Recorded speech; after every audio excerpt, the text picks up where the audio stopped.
Oke, selamat malam semuanya. Selamat datang di training malam hari ini. Bukan training ya. Kita cuman sebenarnya bicara-bicara sharing eh, tentang mimpi gitu ya, dan gimana caranya supaya kita bisa achieve goal kita, ubah mindset kita dan lain-lain.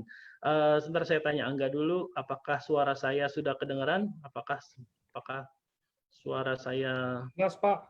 jelas ya? Oke, oke, sip, sip. Ya udah, oke, kita mulai ya. Selamat datang semuanya di hari ini, hari Senin. Saya mengucap syukur, saya berterima kasih Bapak dan Ibu bisa bergabung hari ini. Kita mau sharing-sharing ringan aja Bapak dan Ibu. Semoga sharingan saya ini bisa buat modal Bapak dan Ibu berhasil mencapai, bisa achieve mimpi-mimpi Bapak dan Ibu. Itu selalu saya bilang di AFC fokus manajemen apa, kalau ditanya kita fokusnya adalah supaya Bapak dan Ibu bisa sukses di tempat ini. Gimana kita berfokus kerja supaya Bapak dan Ibu dapurnya tetap bisa ngebul dan ngebulnya kencang.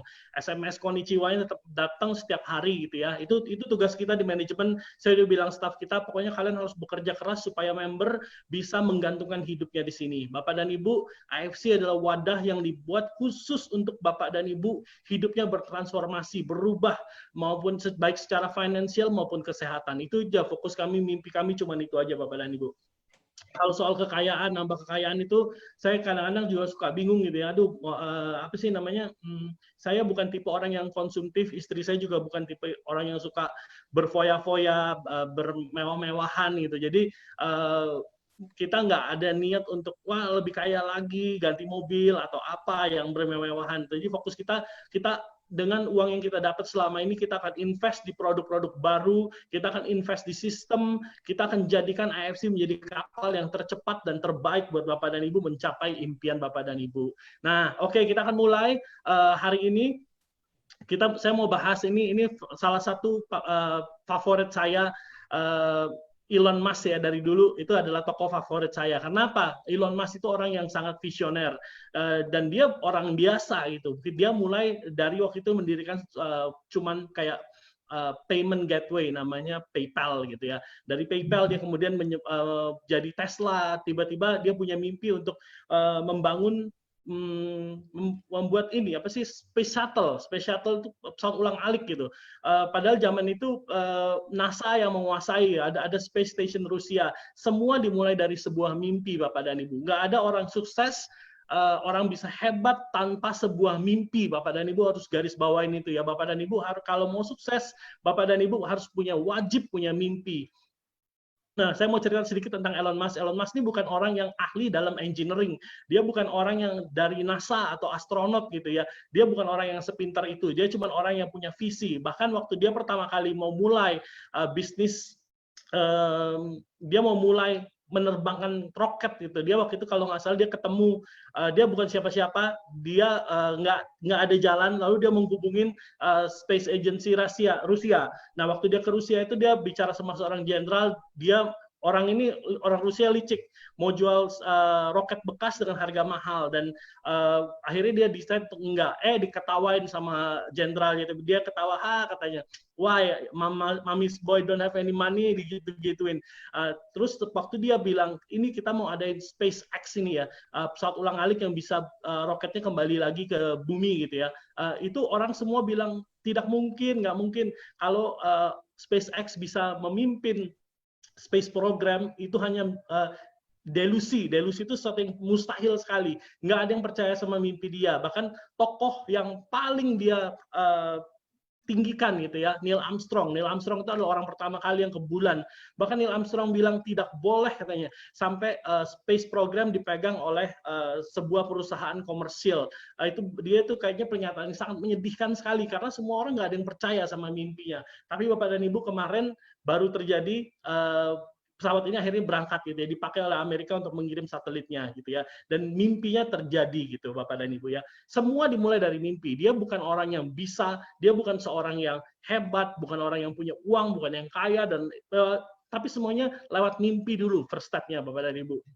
Nah, di balik semua cerita ini apa?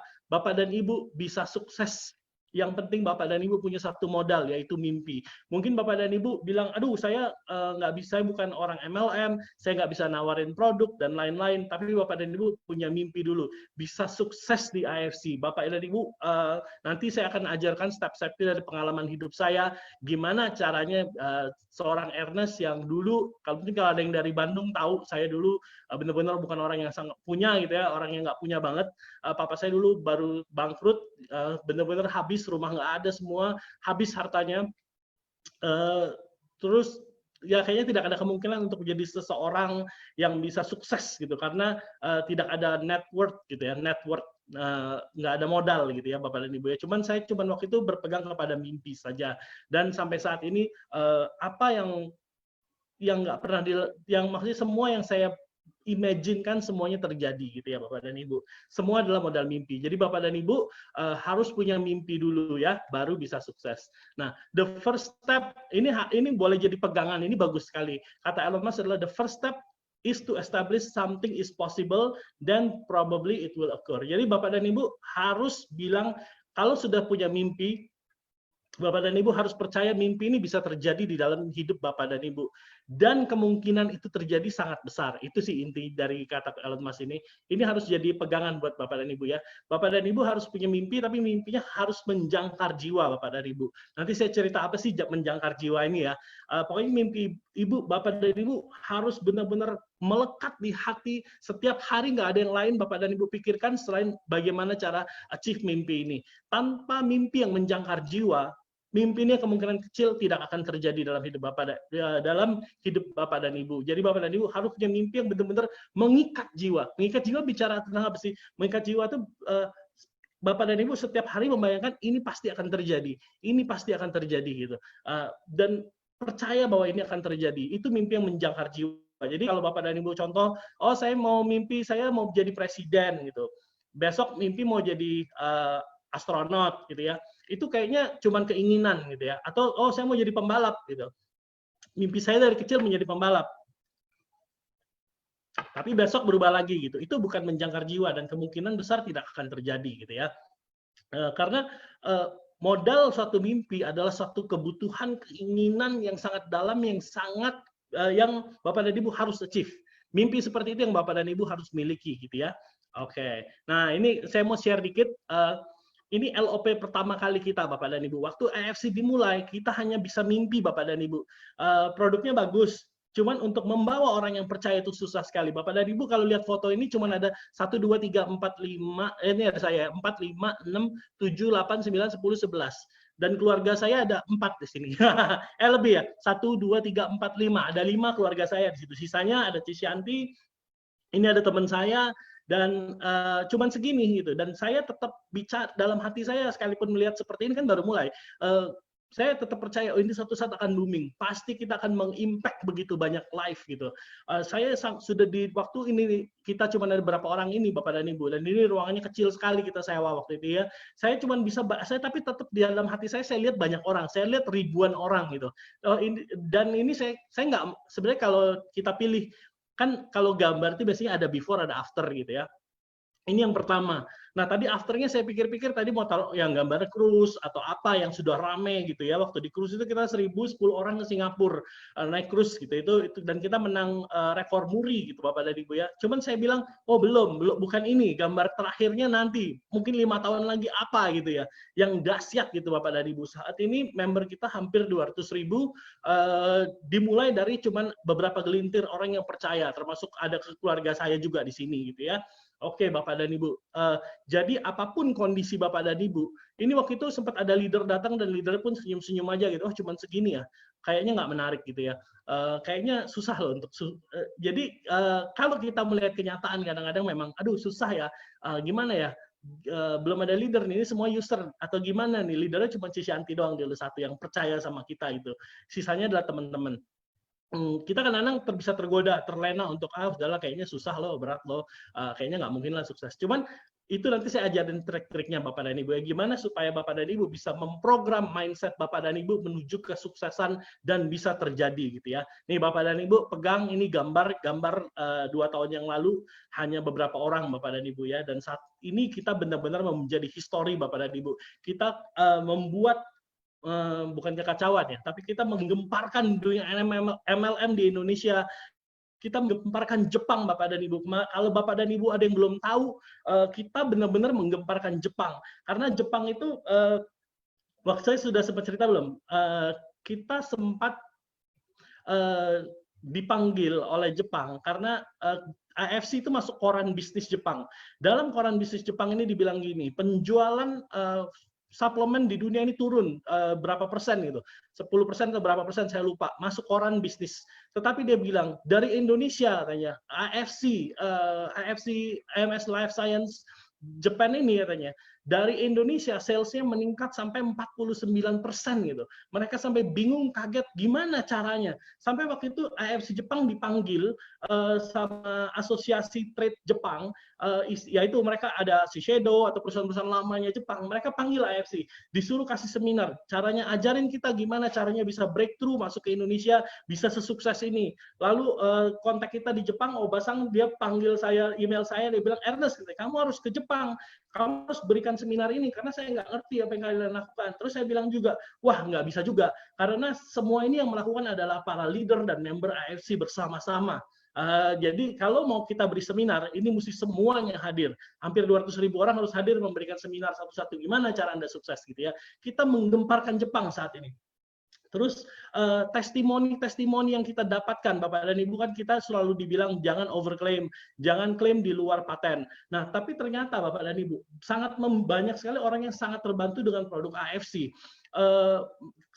Kan kita brand kita diaudit Bapak dan Ibu ya, jadi kita ada pemeriksaan demi pemeriksaan gitu ya. Salah satunya yang kita sering submit adalah testimoni, dan kita suka bertanya, ini kenapa terjadi seperti ini? Contohnya yang paling sering adalah diabetes, gitu ya, luka basah yang sudah harusnya diamputasi menjadi sembuh. Ada ginjal yang sudah kronis tiba-tiba bisa membaik gitu ya. Ada cancer yang membaik, kita nggak bilang sembuh tapi membaik gitu ya.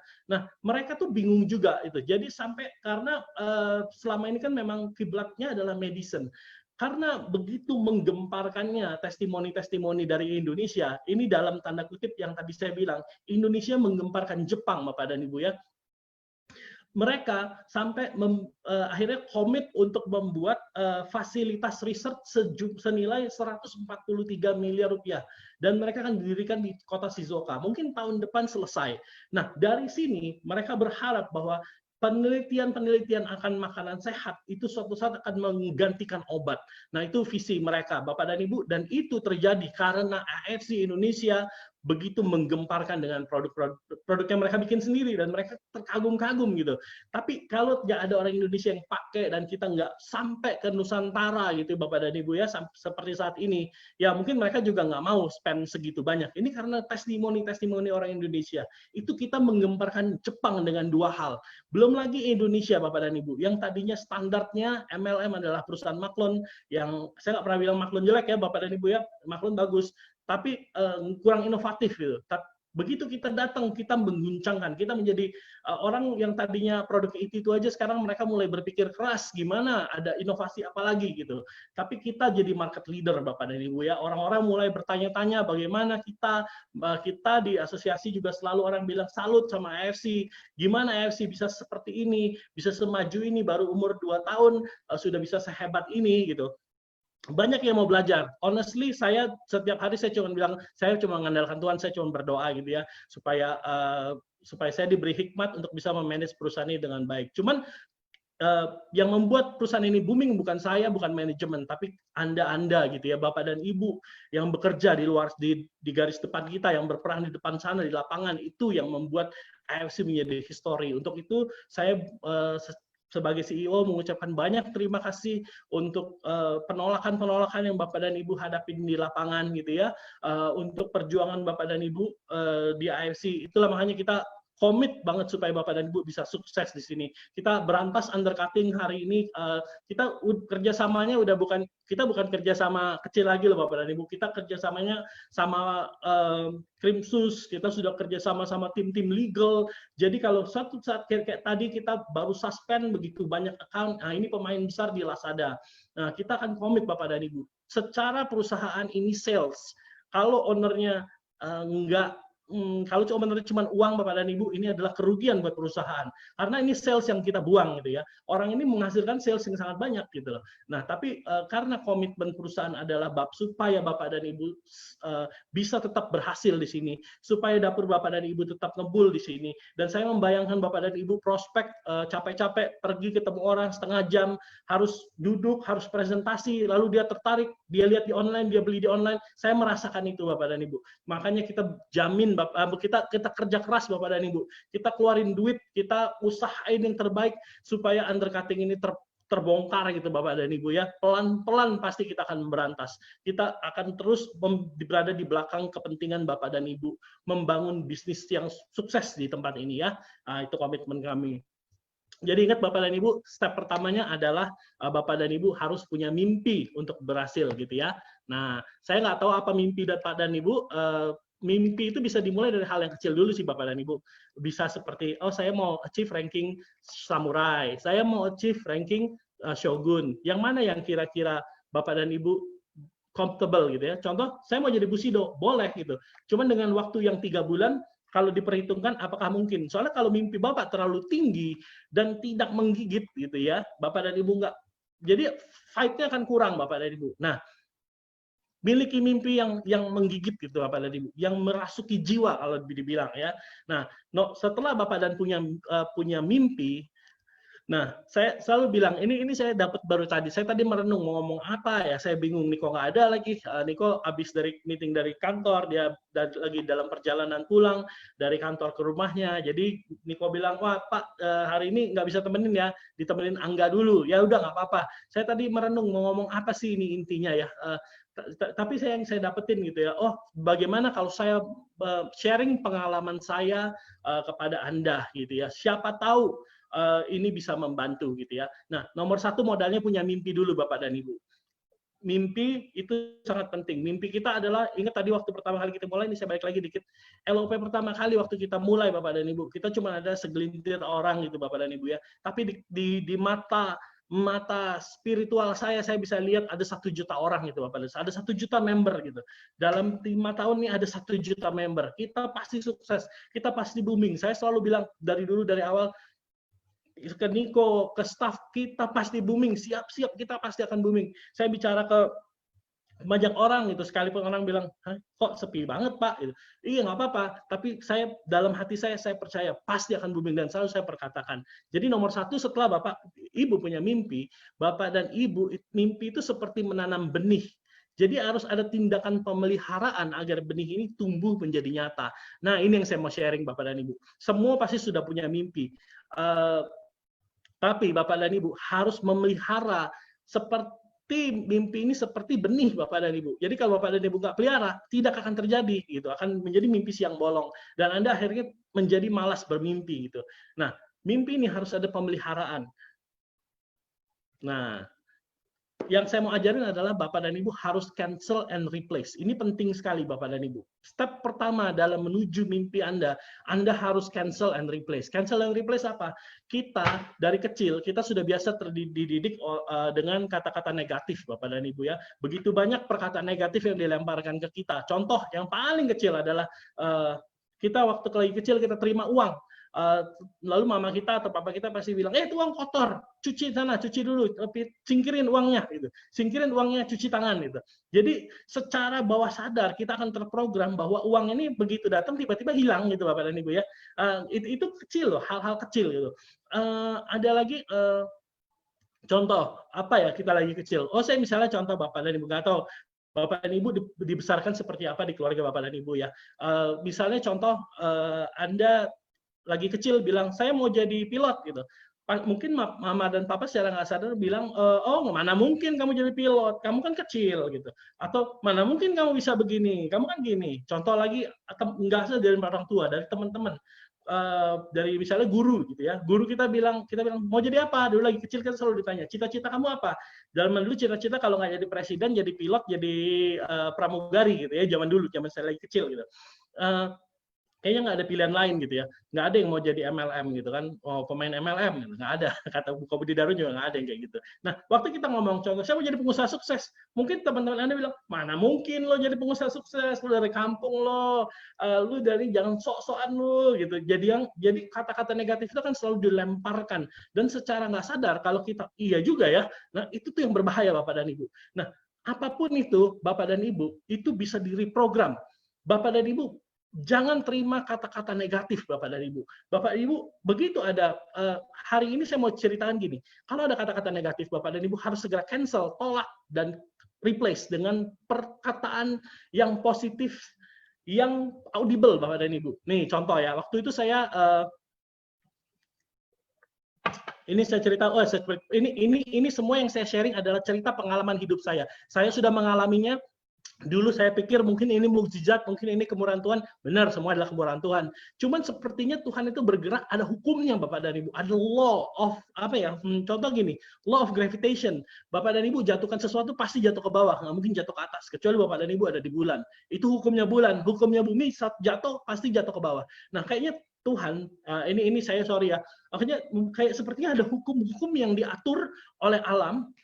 Kalau Anda melakukan X, hasilnya ini. Nah, salah satunya menurut saya adalah cancel and replace. Jadi Bapak dan Ibu, waktu ada kata-kata negatif atau pikiran negatif yang dilemparkan oleh orang lain, oleh keluarga, bahkan oleh diri Anda sendiri, kalau Anda mengiyakan di dalam hati Anda, itu akan terprogram, akan terjadi seperti itu. Nah, jadi sangat bahaya kalau Bapak dan Ibu mengiyakan hal-hal yang negatif. Nah, saya mau cerita gini, Bapak dan Ibu. Waktu saya di Amerika, saya waktu itu ke Amerika, saya bekerja Bapak dan Ibu di hotel, salah satu hotel terbesar di Atlanta. Waktu itu saya sangat excited dari Swiss. Saya waktu dari Indonesia, oke, ceritanya sangat banyak sekali, jadi saya bingung mau cerita yang mana ya. Saya cerita dulu dari masa kecil saya. Dari masa kecil saya suka masak gitu ya, saya suka bikin kue dan lain-lain. Mama saya selalu bilang, kamu masuk NHI nanti di Bandung, lalu kamu akan ke Swiss. Masuk NHI di Bandung, lalu akan ke Swiss. Nah, tahu nggak Bapak dan Ibu apa yang terjadi? Waktu saya lulus SMA, papa saya waktu itu bangkrut, benar-benar bangkrut, habis nggak ada lagi hartanya yang tersisa. Saya tetap ke Bandung. Saya nggak ada, saya waktu itu daftar di Untar sempat, daftar ranking 1, teman saya nggak terima, saya nggak ambil. Tapi saya tetap pilihnya NHI dan waktu itu tertolak di NHI. Akhirnya saya menunggu tahun depannya, jadi saya sempat nganggur setahun belajar komputer. Teman akhirnya masuk NHI. Tahu nggak Bapak dan Ibu? Di NHI ini saya mulai tidak ada uang gitu loh. Makanya saya kos yang paling murah, pas-pasan sekali gitu Bapak dan Ibu ya. Dan saya tuh juga waktu itu kebetulan saya saat saya kuliah itu saya mengenal Tuhan secara ya saya mengenal Tuhan gitu ya. Saya mulai mengenal siapa sih ada kayaknya ada sesuatu di dalam spirit kita yang harus kita patuhi gitu ya. Dan saya mulai mencari Tuhan gitu. Oh ternyata saya mulai mengikuti apa ya ini ya tuntunan yang ditaruh di dalam hati saya gitu ya. Nah, Bapak dan Ibu, tahu nggak terjadinya apa? Saya setelah kuliah di NHI, saya carinya tuh ke Swiss gitu loh. Nah, dan akhirnya saya berada di Swiss dan langsung ke Amerika. Itu kayaknya sudah diprogram. Jadi mama saya dari kecil saya lagi kecil saya selalu dibilangin di program kamu akan begini. Nah, Bapak dan Ibu saya nggak tahu apakah Bapak dan Ibu diprogram seperti apa dari masa kecil. Coba mungkin bayangkan ya, Bapak dan Ibu bayangkan sebentar. Dulu lagi kecil, itu orang tua ngomong apa? Apa kamu bodoh, kamu nggak bisa apa-apa, tolol lo, itu aja nggak bisa. Nah, mungkin kalau saat ini Bapak dan Ibu ngerjain apa-apa gagal, jangan-jangan ini ada apa ya, secara jiwa Anda, mindset Anda ternyata sudah diatur karena Anda mengiyakan kata-kata orang tua atau kata-kata teman yang selalu bilang Anda bego lo, nggak bisa gini aja nggak bisa, ya lo mah gagal dulu. Itu kayaknya tuh suatu kalau orang ada yang bilang kutukan itu, cuman sebenarnya ini mindset programming aja Bapak dan Ibu. Dan bagusnya ini bisa direprogram Bapak dan Ibu. Jadi Bapak dan Ibu coba kasih waktu sedikit pikir apa kira-kira, tapi bukan buat menendam ya, jangan ini orang tua gue kok begini, enggak. Tapi maksudnya Bapak dan Ibu coba pikir, kenapa saat ini mungkin ada apa? Kok saya kurang bisa ini, kok kurang sukses, kurang ini, kurang itu. Apakah ada kata-kata yang dikatakan oleh orang tua atau teman atau lingkungan, bahkan diri Anda sendiri yang membuat Anda jadi disable, jadi nggak bisa melakukan apa-apa, nggak berani punya mimpi. Contoh, misalnya lagi kecil ada pameran mobil, kadang-kadang kalau saya lihat anak ada pameran mobil gitu ya di mall gitu ya, anak saya mau lihat gitu, saya ya udah lihat aja, cobain. Bahkan kadang-kadang orangnya suka ngelihat dengan muka keselnya, kok anak-anaknya, karena saya bukan pecinta mobil gitu ya. Saya ya mobil ya cuman buat dipakai aja. Saya bukan penggila mobil gitu. Jadi kalau ada pameran mobil saya biasanya nggak wih gimana gitu. Mau itu mobilnya mobil yang pintunya bisa kebuka gitu, yang apa sih Tesla X atau apa. Kemarin saya sempat lihat Tesla X itu biasa aja nih mobil kok mahal banget, jelek juga dalamnya gitu. Nggak terlalu excited gitu ya. Cuman kalau anak saya tuh waktu itu sempat excited selalu sama mobil, apalagi yang bentuknya jeep gitu. Dia langsung mau lihat gitu. Oh ya lihat aja, naik aja nggak apa-apa, cobain. Kalau perlu gitu dia masuk, dia liatin, dia ini, dia itu, dia klakson sampai yang jaganya marah gitu. Kayak kesel gitu kan. Ini mobilnya apa enggak? Mau lihat-lihat aja kok anaknya tapi saya biarin aja, biarin dia punya mimpi. Nah, mungkin ada Bapak dan Ibu yang lagi kecil melihat pameran terus dimarahin gitu ya. Weh udahlah ngapain, nggak usah lah, ini kamu nggak ini apalah dibilangin. Jangan-jangan hal-hal yang kita katakan itu membuat mindsetnya terprogram hal yang negatif gitu. Nah Bapak dan Ibu, oke jangan panjang-panjang. Tadi saya mau cerita tentang waktu saya di Amerika Bapak dan Ibu ya. Waktu di Amerika, saya itu kerja di Hotel Westin, hotel yang terbesar waktu itu, terbesar dan tertinggi di Atlanta. Saya excited banget bisa ke Amerika karena itu benar-benar cuma beberapa orang yang dipilih ke sana gitu ya. Dan itu pun kita penuh dengan perjuangan gitu, yang impossible. Nanti saya cerita lagi. Waktu sudah mulai bekerja, saya melihat bagaimana cara jadiin orang nomor satu di hotel ini. Itu harus selalu punya mimpi seperti itu. Namanya spirit of excellence. Apapun yang Anda lakukan, Anda harus jadi nomor satu. Atau usahakan menjadi yang the best gitu. Sekalipun kenyataannya Anda susah gitu ya. Waktu kita lihat, wow, untuk menjadi orang nomor satu di hotel itu ada 1.000 orang Bapak dan Ibu. 1.000 orang yang 1.000 employee baru ada GM gitu. Jadi kita mesti melampaui 1.000 orang. Karena saya mulai sebagai intern manajemen training. Saya mesti melampaui 1.000 orang untuk menjadi GM. Kata saya, wow, luar biasa. Gimana ini persaingannya susah banget. Akhirnya saya ketemu satu orang Malaysia. Dia bilang, Ernest, kamu kalau di Amerika kamu nggak bisa kerja. Terus kamu harus memikirkan untuk berbisnis. Lalu saya mulai cari tahu apa sih berbisnis, small business owner dan lain-lain. Oh bisnis seperti ini. Lalu ada satu model bisnis yang saya sangat suka gitu ya. Dan kita coba untuk lakuin itu. Nah, akhir kata kita yakin sekali bahwa ini akan bekerja. Akhirnya saya quit the job itu ya. Quit the job, lalu saya mencoba mencari tahu, oke, kita akan memulai bisnis. Wah, ternyata susah sekali requirement-nya. Anda harus punya modal, harus punya gedung, harus punya ini. Saya waktu itu sempat ke balai kota. Di balai kota ini yang mengeluarkan perizinan. Saya bawa satu lembar formulir, diisi, lalu sudah saya mau bikin bisnis. Orang hitamnya, waktu itu ada orang hitam, adminnya cewek, dia bilang, yes, how can I help you? I want to start my own business. This is the form and the fee. Terus dia bilang, so where is your business plan? Dia bilang, business, what is that? Business plan. Dia bilang, dia ketawa, what? You don't know business plan and you want to start a business? Gitu. Yes, sure, why not? Gitu kan? You have a dream, right? Terus dia bilang, what? Dia bilang katanya, orang hitam ini marah tiba-tiba. Dia bilang, mana lu mau bikin apa? Saya bilang, saya mau bikin begini. Oke, kamu perlu ini. Mana blueprint kamu? Tempat kamu di mana? Saya bilang tempatnya adalah di apartemen. I want to start small, like Bill Gates also start small. Terus apa sih? Semua start small, semua start from the garage gitu kan. Dulu di Amerika sangat dibanggakan sekali. Semua orang yang hebat berasal dari gerasinya. Mau itu Harley Davidson, mau itu Amazon, Jeff Bezos, mau itu Google, semua dimulai dari gerasi. Lalu saya bilang, saya juga mau mulai dari kamar saya. Waktu itu kita di apartemen, jadi nggak ada gerasi gitu ya. Jadi orangnya ketawa dan marah gitu. Get out, dia bilang, please get out before I lose, before I snap, please get out. Terus di belakang saya ada orang Korea sambil senyum-senyum, mereka bawa gambar, bawa blueprint, bisnis yang mahal itu Bapak dan Ibu ya. Waduh, gitu, saya juga sempat panik. Saya pokoknya ditolak. Saya cuma ngomong, but out, dia bilang. Saya nggak dikasih kesempatan untuk bertanya apa-apa lagi, saya diusir dari ruangan itu. Lalu di mobil saya terhenyak gitu ya, sempat, aduh kayaknya mimpi saya nggak mungkin. Nah, mulai ada kata-kata seperti itu. Tapi nggak tahu, somehow di dalam hati saya sangat yakin, saya pasti bisa memulai bisnis saya sendiri, karena saya juga sudah berhenti dari pekerjaan saya. Nah, waktu itu saya sempat panik, cuman saya akhirnya baca gitu ya, baca. Oh ternyata ada loophole. Memang semua izin itu harus ada, cuman ada loophole yang kita bisa pakai. Itu saya belajar di Google, saya spend time, saya baca, dan akhirnya kita punya bisnis sendiri. Dan singkat kata, bisnis ini bisa take off dan membawa saya ke dimensi yang lain, Bapak dan Ibu ya. Tanpa lewatin proses ini, saya nggak mungkin ada di Indonesia hari ini, dan kita nggak mungkin jual perusahaan kita dengan harga yang sangat tinggi waktu itu, dan akhirnya kita bisa memulai bisnis ini di Indonesia. Itu power of dream, Bapak dan Ibu ya. Bapak dan Ibu harus punya. Nah, lalu kalau Bapak dan Ibu sudah punya mimpi, lalu terkena hal-hal yang menyusahkan untuk mencapai mimpi Anda. Seperti contoh Anda bermimpi menjadi seorang busido.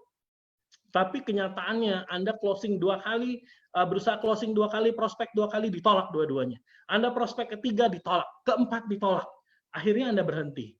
Akhirnya Anda bilang, udahlah memang MLM bukan buat gua gitu. Nah, berarti mimpi Anda kurang ada jiwanya, Bapak dan Ibu. Saya mau cerita, ini nggak tahu hal yang baik atau hal yang buruk ya, tapi teman kesuksesan adalah kesunyian dan penolakan, Bapak dan Ibu. Kalau Anda belum melewati itu, Anda nggak akan bisa sukses gitu. Anda boleh lihat Budi Darwin berdiri di atas panggung menerima busido, menerima bonus busido, dan Anda bisa melihat, wah gagah sekali. Cuman Bapak dan Ibu nggak lihat kakinya berdarah-darah gitu, Bapak dan Ibu ya. Ada satu gambar yang kita share, orang bilang, wah itu mah gampang. Cuman orang nggak lihat kakinya tuh berdarah-darah menuju ke situ. Pak Budi Darwin pun waktu memulai itu awal-awal dia selalu setiap hari datang ke kantor, dia bawa prospekan. Ada yang iya, ada yang enggak. Ada yang begitu dipush, dia nggak mau, dia alasannya mau doa dulu lah dan lain-lain. Penolakannya banyak juga, Bapak dan Ibu. Sekarang enak, sudah jalan gitu, Bapak dan Ibu. Jadi kalau Bapak dan Ibu mau sukses, ingat ada prosesnya. Waktu hal yang tidak enak terjadi, jangan pernah katakan hal yang negatif. Nah, jadi Bapak dan Ibu, saya hari ini mau ajarin Bapak dan Ibu untuk cancel and replace. Apapun yang sudah direprogram di bawah balam sadar Anda, tadi saya bilang, di dunia ini ternyata ada orang-orang khusus yang bisa sukses, selalu sukses, apapun yang dikerjakannya berhasil. Bukan berarti gampang, tapi pasti bisa berhasil. Kenapa? Karena dia pakai ilmu ini. Cancel and replace. Jadi Bapak dan Ibu, hari ini saya mau ajak Bapak dan Ibu pikirin apa hal-hal negatif yang mungkin teman-teman Anda bilang, orang tua Anda bilang, keluarga Anda bilang, atau bahkan diri Anda sendiri bilang Anda tidak bisa. Itu Anda segera ingat-ingat. Saya kasih waktu 5 detik ya, 5-10 detik, ayo kita ingat-ingat. Apa kira-kira hal-hal negatif yang sudah dikatakan, yang kita omongkan, sehingga di bawah alam sadar kita terprogram seperti itu dan akan terlaksana seperti itu. Yuk, kita pikirin dulu apa kira-kira ya. Lalu jika sudah dapat, Bapak dan Ibu katakan 100%, 180 derajat perbedaannya. Contoh, saya nggak bisa sukses di AFC karena saya nggak punya kenalan, saya belum pernah MLM, saya nggak bisa, nggak punya teman. Nah ini segera cancel, Bapak dan Ibu langsung bilang, saya bisa sukses di AFC. Tahun 2020 adalah tahun terbaik saya. Saya pasti akan sukses, saya pasti akan kaya, saya pasti akan, katakan seperti itu Bapak dan Ibu. Ini ya, ucapkan audible. Jadi kalau Bapak dan Ibu punya keraguan, wah kayaknya nggak bisa nih, saya pasti bisa. Jadi waktu ini sudah di dalam hati gini, Bapak dan Ibu langsung katakan, saya pasti bisa. Saya pasti sukses di AFC. AFC adalah tempat saya. Katakan yuk, sama-sama yuk, kita bilang yuk. Saya mau ajak kita semua cobain yuk. Pikirin dulu yang negatif. Nah, sekarang kita mau katakan, saya pasti akan sukses di AFC ya. Oke, 3, 2, 1. Saya pasti akan sukses di AFC. Saya pasti bisa menjadi seorang busido. Saya pasti bisa mendapatkan bonus 100 juta. Saya pasti bisa menjadi seperti Budi Darwin. Perkatain itu Bapak dan Ibu ya. Nah, ini semua bisa di berbagai hal itu Bapak dan Ibu. Saya sudah begitu banyak hal-hal yang mustahil yang selalu saya lewati Bapak dan Ibu. Semuanya cuma karena saya pakai ilmu cancel and replace Bapak dan Ibu. Murah sekali Bapak dan Ibu. Nggak usah ada modal apa-apa. Cuman modal perkataan dan bayangin gitu Bapak dan Ibu ya. Cancel and replace itu baru step 1 loh Bapak dan Ibu. Oke ya. Jadi kalau Bapak dan Ibu dalam mimpi Bapak dan Ibu berusaha mencapai mimpi ini, lalu hal-hal sulit menghalangi, Bapak dan Ibu harus praktekkan ilmu cancel and replace. Apapun yang terbayang, terbesit di dalam benak Anda, langsung replace dengan kata-kata yang audible. Oke? Oke, next. Afirmasi dan visualization. Ini hal yang tidak kalah pentingnya Bapak dan Ibu. Afirmasi dan visualization. Bapak dan Ibu harus punya gambar mimpi Bapak di print lalu ditempel. Ini selalu saya sudah sering kalau sharing tuh pasti ini deh.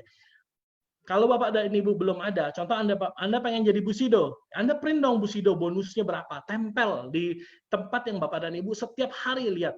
Nih, waktu kita pertama kali nanti testimoni nanti aja. Afirmasi dan visualization ini gini, Bapak dan Ibu kasih gambar-gambar yang merangsang Bapak dan Ibu untuk melihat mimpi Anda terjadi gitu Bapak dan Ibu. Nah, visualization dan afirmasi ini juga ini afirmasi bukan ini ya. Jadi bukan cuma gambar Bapak dan Ibu, tapi Bapak dan Ibu ikut merasakan gitu ya. Jadi contoh Bapak dan Ibu apa nih mimpinya? Pengen punya rumah yang lebih besar. Ini mimpi-mimpi yang menjangkar tuh contoh saya mau misalnya Bapak dan Ibu lihat rumah Bapak dan Ibu saat ini. Wah, gelap ya, listriknya gelap ya, agak panas ya, cuman kipas angin, nggak punya AC. Aduh, kok di gang, kok daerahnya kurang aman gitu. Itu mimpi-mimpi yang bisa merubah hidup Bapak dan Ibu. Itu mimpi-mimpi yang sangat bagus gitu ya.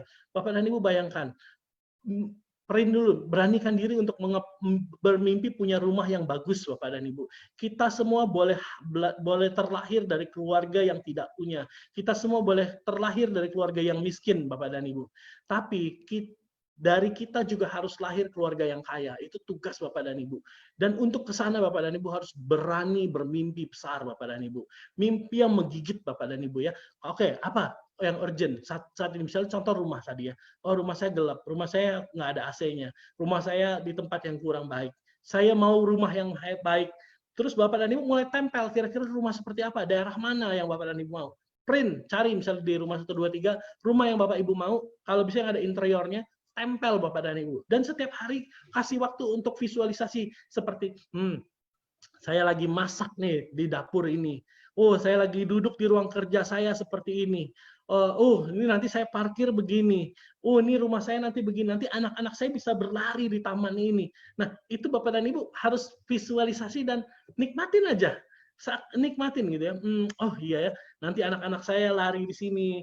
Tapi lebih baik ke keluarga sih Bapak dan Ibu, karena dengan membayangkan keluarga Bapak dan Ibu, anak, istri gitu ya, ada di ruangan itu, di rumah itu seperti menjadi suatu dorongan motivasi yang besar untuk Bapak dan Ibu achieve. Tapi kalau Bapak dan Ibu, oh nanti ada istri kedua, istri ketiga, wah itu kayaknya tertier, jadi nanti susah, apa sih maksudnya, lagi nggak ada ridhonya nanti gitu ya, nggak ada berkatnya kalau kayak gitu. Bapak dan Ibu harus ikut bayangin, lalu bayangin keluarga Bapak. Oh, ini anak-anak saya bisa bermain, ini anak teman-temannya lebih baik. Bayangin dan nikmatin gitu. Oh, nanti saya ngopi di sini, ngopi di kitchen ini. Rasanya enak ya. Sampai kalau bisa Bapak dan Ibu tersenyum gitu. Afirmasi dan visualisasi gitu Bapak dan Ibu. Ya, nanti jam 6 saya mau begini. Saya mau begitu. Saya mau makan, saya mau masak buat anak-anak saya. Saya mau undang teman-teman saya datang. Nanti mereka akan begini. Kalau Bapak dan Ibu belum senyum, berarti Bapak dan Ibu belum melakukan afirmasi dan visualisasi. Nah, oke ya. Tadi step pertama adalah cancel and replace. Yang kedua adalah afirmasi dan visualisasi. Print mimpi penting sekali supaya Bapak dan Ibu setiap hari melihat mimpi-mimpi ini ya. Kita dulu juga di awal punya perusahaan, kita selalu tempel gambar-gambar yang kita maui Bapak dan Ibu. Dan semuanya terjadi Bapak dan Ibu. Semuanya achieve satu persatu Bapak dan Ibu ya.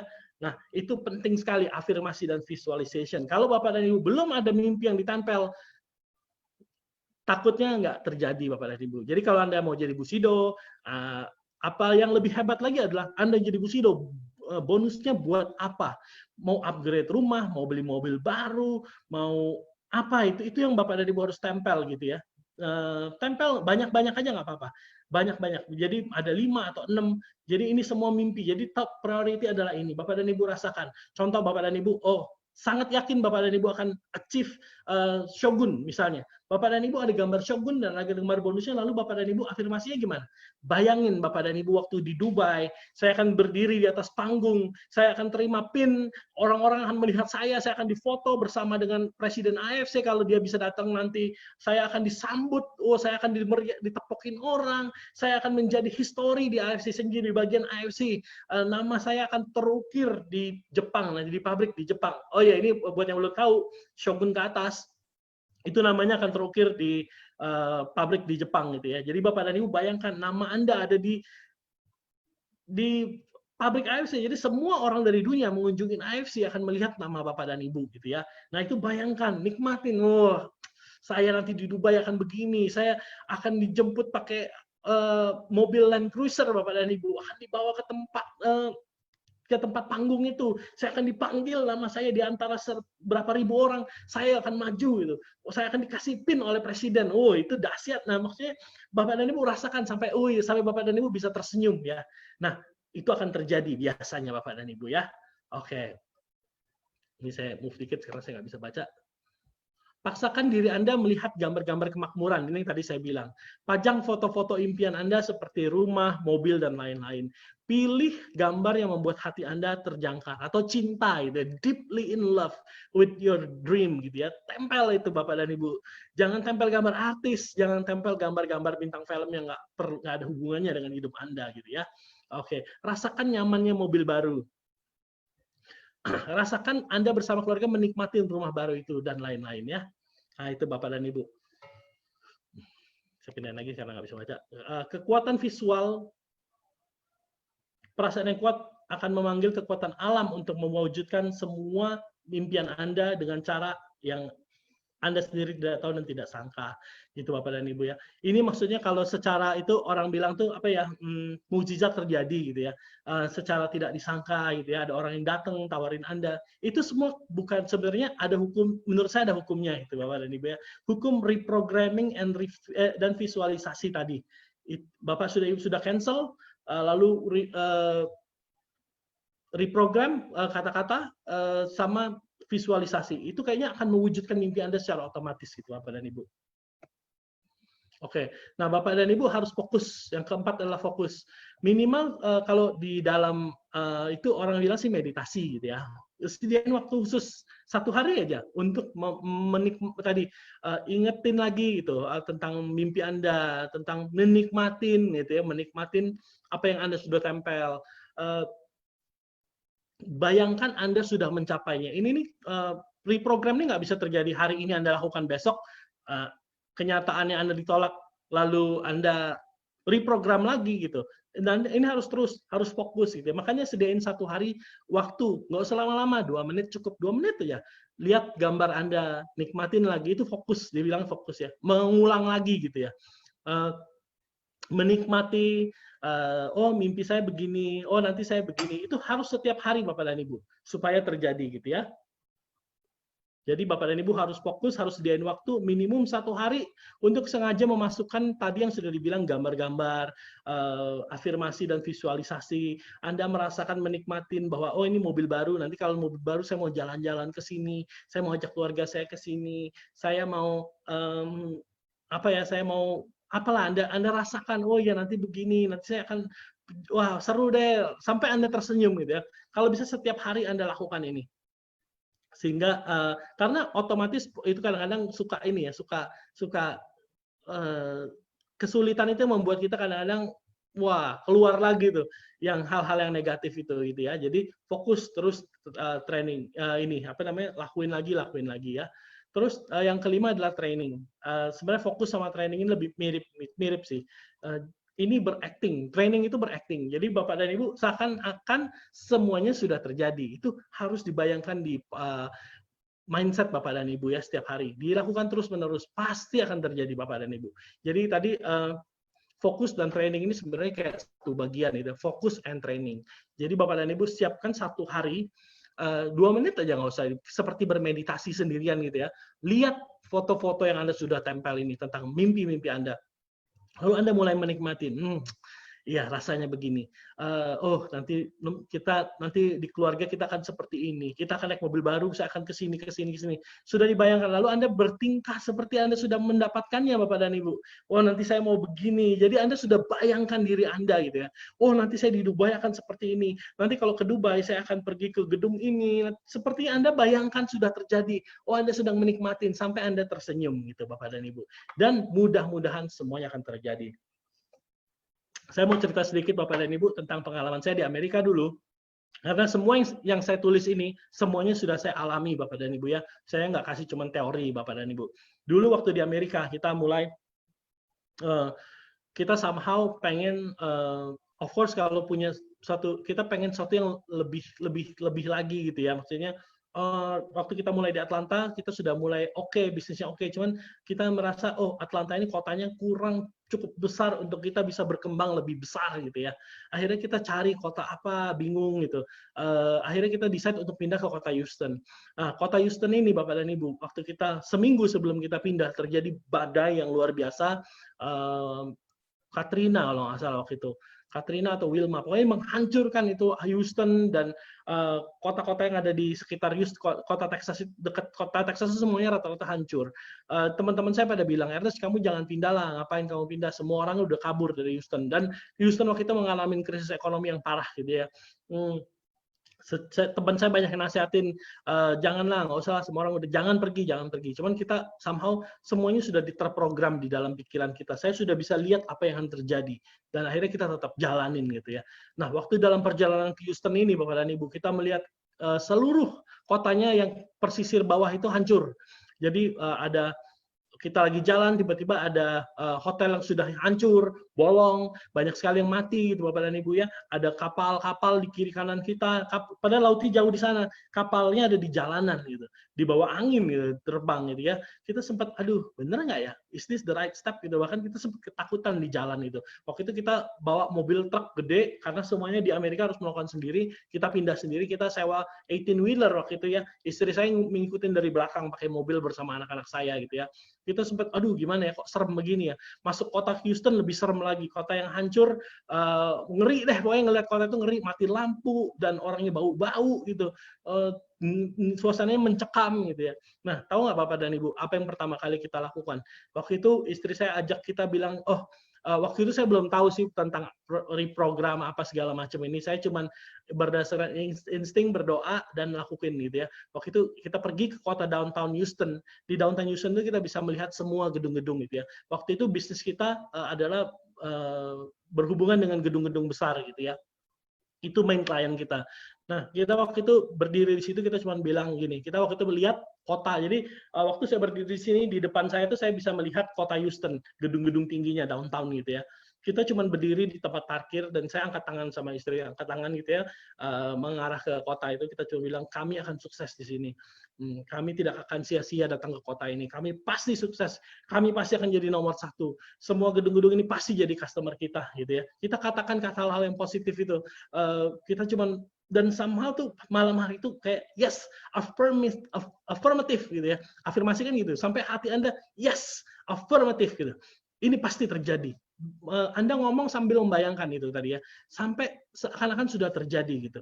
Oh ini kan jadi. Tahu nggak Bapak dan Ibu? Dalam 6 bulan kita berbisnis. Memang nggak gampang Bapak dan Ibu. Saya waktu memulai bulan pertama itu ditolak, diusir, diremehin gitu ya. Cuman ya itulah namanya juga memulai suatu bisnis. Tahun pertama itu adalah tahun tersulit untuk memulai suatu bisnis. Cuman jangan menyerah, karena apa? Karena saya sudah membayangkan apa yang akan terjadi dalam beberapa tahun kemudian. 6 bulan kemudian Bapak dan Ibu, itu 50% lah dari gedung-gedung itu semua jadi customer kita. Nggak lama, dalam 1 tahun itu seluruh gedung jadi customer kita. Dan kita akhirnya menjadi vendor terbesar di kota itu. Kita dulu nggak tahu, sukses itu apa sih? Karena di Amerika, we simply just do it, our best, ya udah itu aja. Kita tahu kita sudah jadi nomor 1. Waktu kita berlibur, kita jalan-jalan ke New York, dari Buffalo ke New York, kita ngedrive road trip. Waktu itu kita lewat satu McDonald. Di situ ditulis this is the best selling McDonald ever in United States. Ada piagamnya, penjualan McDonald terbesar itu ada di tempat itu gitu ya, dari Amerika gitu. Waktu kita lihat jumlah penjualannya, itu jauh dibanding punya kita gitu. Penjualan perusahaan kita itu jauh lebih besar dari itu. Di situ kita mulai, berarti perusahaan kita nih kita sudah oke loh. Kita sudah make it ternyata gitu ya. Dan Bapak dan Ibu, untuk jadi orang yang kita tuh sudah termasuk kayak 0,5%, hanya 0,5% dari orang Amerika biasa, Bapak dan Ibu. Maksudnya saya pendatang gitu ya, legal immigrant gitu ya. Saya datang waktu itu dapat visa sampai mengurus green card, dan anak saya citizen semua. Cuman yeah, I was born like this Asian gitu ya. It's just immigrant, just another immigrant gitu, Bapak dan Ibu. And I can change the course of my life gitu.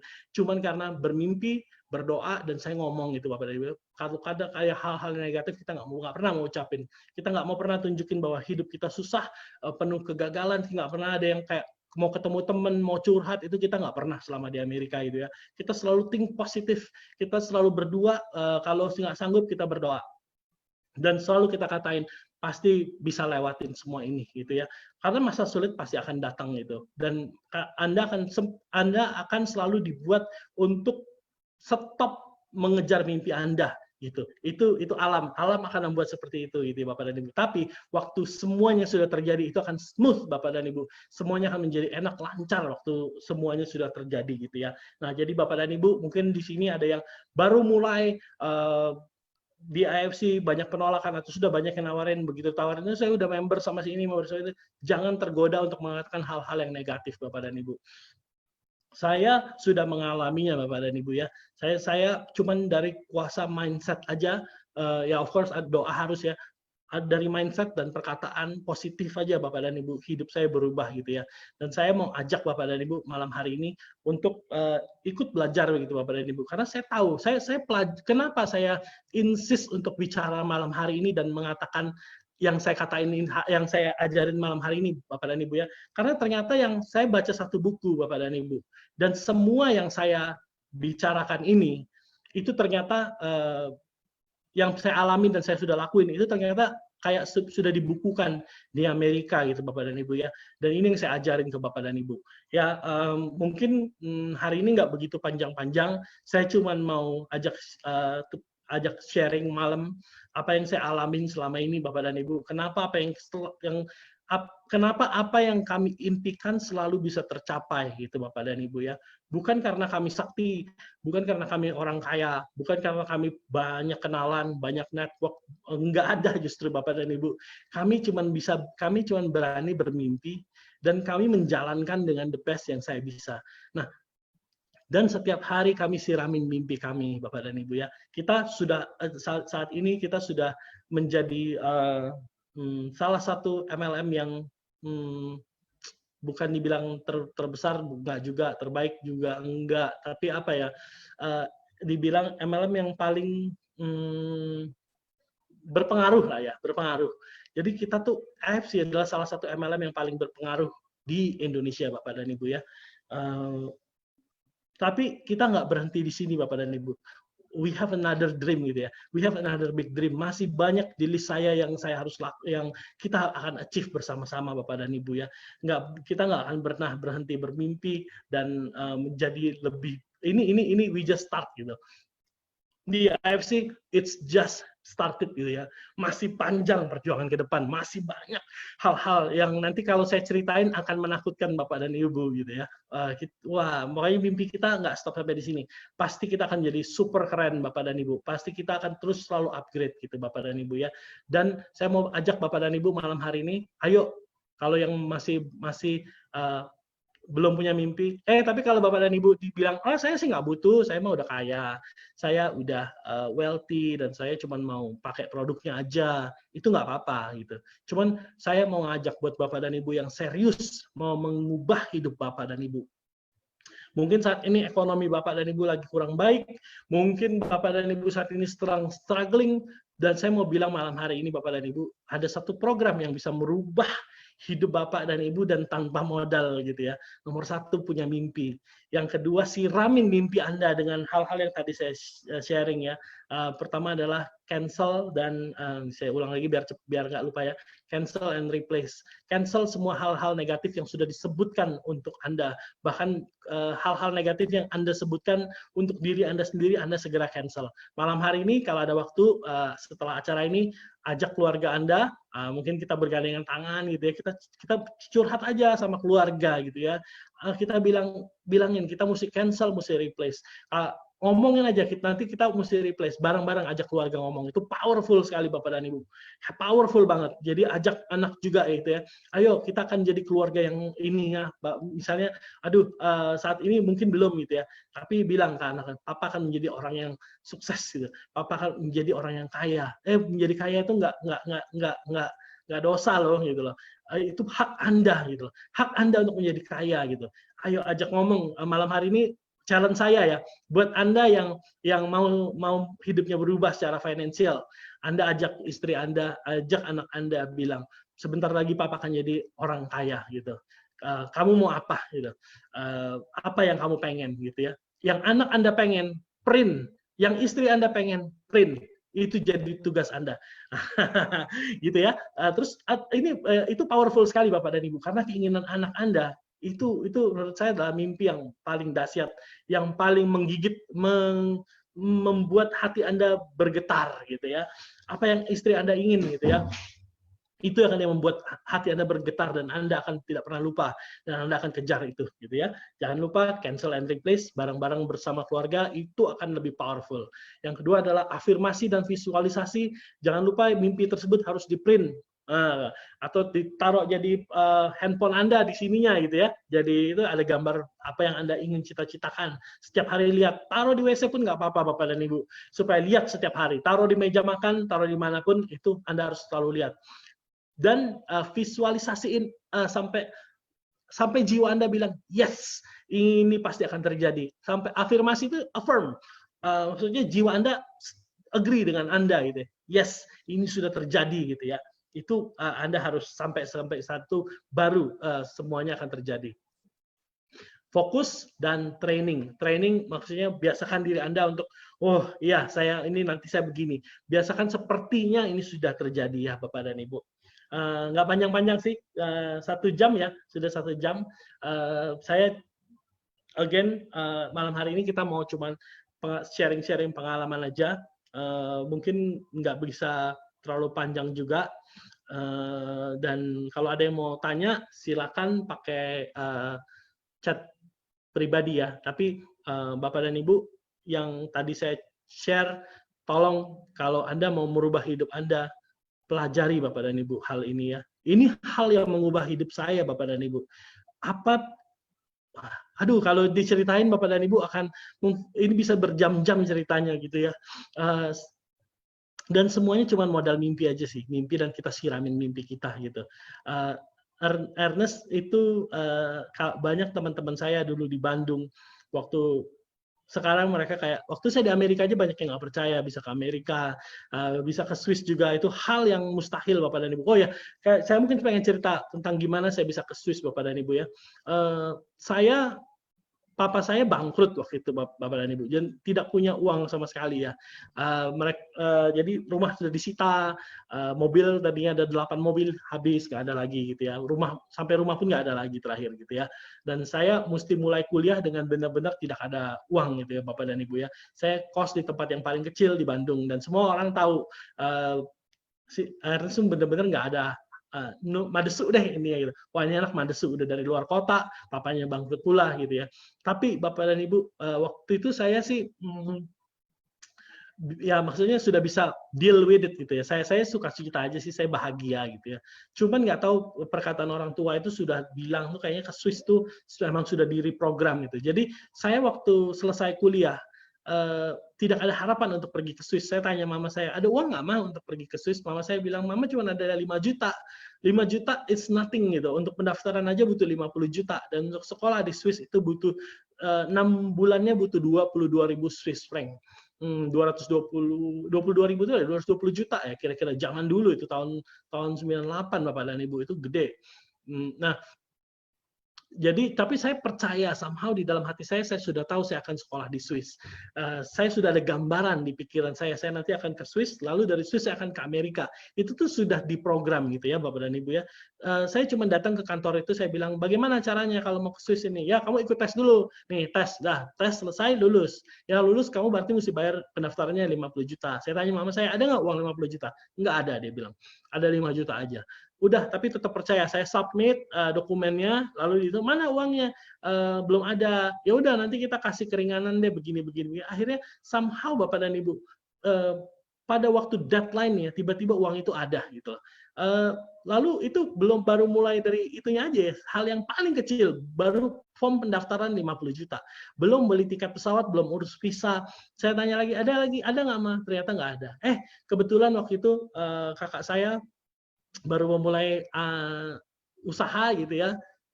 Taunya dia oke gitu ya, hit the jackpot gitu, dia mulai berhasil gitu. Somehow nggak tahu, dia bilang kok kayaknya terbeban untuk membantu Ernest bisa sekolah ya. Dan bukannya langsung ada semuanya, itu pelan-pelan. Baru ada uang untuk tiket, lalu saya berangkat gitu. Berangkat dulu, bayar yang paling kecil gitu, fee-nya gitu ya. Dia bilang nanti bisa dicicil kok, selama 6 bulan ini bisa dicicil sebegini. Saya mulai juga nggak ada uang sebanyak itu, dia cuma ya udah berangkat dulu aja gitu loh, siapa tahu nanti ada. Resikonya paling dipulangin, dia bilang. Udah kita berangkat bayar, tapi waktu sudah di sana itu saya merasakan wow, amazing ya, it's a dream come true gitu loh. Sangat tidak mungkin Ernest bisa ke Swiss. Bahkan teman saya di Bandung itu dia email ke saya, dia bilang, Ernest lo beneran di Swiss nggak sih? Apa jangan-jangan lo tuh sebenarnya cuma di mana lo bersembunyi dan lo pura-pura di Swiss gitu. Saya nggak pernah lupa email itu, dan saya bilang ya saya juga amazing, kok bisa saya ada di Swiss ini ya. Itu semua ternyata adalah power of dream yang disiramin gitu Bapak dan Ibu, dengan afirmasi, dengan saya selalu perkataan yang positif gitu Bapak, dan saya membayangkan gitu ya, itu mukjizat menurut saya, itu hal dari training ini yang malam hari ini yang pertama kali saya rasakan gitu. Jadi waktu saya baca buku ini Bapak dan Ibu, saya tahu oh ternyata ini sebuah hukum gitu. Jadi kalau Bapak dan Ibu lakukan hal ini, saya yakin sekali pasti hidup Anda akan berubah gitu, sesuai dengan yang Anda program gitu Bapak dan Ibu. Nah, jadi ini sudah pakem, sudah paten. Jadi Bapak dan Ibu nggak usah pusing-pusing lagi, saya sudah mengalaminya, Bapak dan Ibu tinggal ikutin saja gitu ya. AFC pun begitu Bapak dan Ibu. Bapak dan Ibu pikir gampang untuk bisa meyakinkan orang AFC menyerahkan begitu saja untuk menjadi MLM Bapak dan Ibu. Wah, pertama kali saya bilang ke kita cuma punya mimpi waktu itu, kita bikin asosiasi untuk orang-orang bisa diberdayain supaya bisa jadi bisnismen. Awalnya kita pengen seperti itu aja, bukan MLM. Tapi ujung-ujung mengerucut ke MLM. Saya beraniin diri, saya terbang ke Jepang. Saya nggak pikir-pikir, wah kayaknya gimana. Banyak orang bilang, udahlah mustahil lah, udahlah begini-begini. Saya pergi ke Jepang, saya langsung tanya, boleh nggak AFC dipakai menjadi MLM? Mereka ketawa-ketawa. Mana mungkin, dia bilang AFC brand sudah 50 tahun dijadiin MLM, hancurlah brand kita. Ini MLM kan nggak bagus, dia bilangin MLM itu banyak penipuan lah, banyak begini. Enggak, kita bilang kita mau jadiin MLM yang berbeda. Kita MLM-nya benar-benar fokus untuk di pemberdayaan supaya membernya semua bisa sukses. Mereka tetap nggak mau, nggak percaya gitu ya. Dan ditolak, saya pulang ya kecewa ya pasti ada lah ya. Tapi saya somehow sudah digambarinnya seperti ini Bapak dan Ibu. Saya sudah bisa melihat kita ada di cruise itu jauh-jauh hari sebelum kita mulai, even ada brandnya AFC, saya sudah bisa lihat nanti akan seperti ini. Itu sudah saya bisa lihat Bapak dan Ibu. Nah, waktu kita akhirnya ditolak, saya datang lagi, nego-nego lagi, ngobrol. Akhirnya saya bilang, oh ini berarti nggak boleh ketemu banyak-banyak orang. Saya coba ketemu ke satu orang. Orang ini percaya, akhirnya kita mulai ngobrolin tentang visi misi. Kita akan begini, kita akan begitu. Dia mulai percaya, dia mulai bawa saya ke orang-orang yang tepat. Waktu itu kita cerita, sampai terakhir ketemu presiden, dia bilang gini, sebenarnya papa saya pernah punya mimpi katanya untuk mendirikan pabrik di Indonesia, pabrik jamu katanya. AFC akan memegang brand jamu dibawa ke Jepang karena orang Jepang suka sekali herbal dari Indonesia, itu bagus sekali dia bilang. Ya cuman kita nggak ngerti, cuman kamu orang Indonesia ya nggak tahu, dia bilang gini, ini hal yang nggak pernah saya lupa itu, something good will come from Indonesia, I'm sure, dia bilang. Nah Bapak dan Ibu, mungkin itu dulu hanya ucapan, dan saya langsung bilang sih waktu itu, saya bilang oh iya kita juga punya visi nih, saya punya mimpi menggandeng AFC menjadikan suatu MLM yang nanti kita di sini bisa mengubah, mentransformasi. Kalau dilihat makanya visi kita adalah menjadi wadah transformasi gitu ya. Kita mau jadiin orang bisa menjadi punya bisnis sendiri, karena memulai satu bisnis itu nggak gampang Bapak dan Ibu. Jatuh bangun, modalnya gede, kemungkinan bangkrutnya juga gede gitu ya. Nah, kita mau ini kolektif bersama-sama kita bangun bisnis yang sukses. Nah, dia mulai tertarik, mulai ngobrol, akhirnya terjadi MOU saat itu juga gitu. Ini setahun kemudian Bapak dan Ibu ya. Nggak mungkin Bapak dan Ibu coba bayangin gimana sih caranya orang nggak dikenal tiba-tiba datang ke let's say Kalbe lah, Kalbe perusahaan yang bonafit gitu ya, perusahaan farmasi yang bonafit. Saya datang ke kantornya, saya datang, mana ownernya, coba mau ngomong.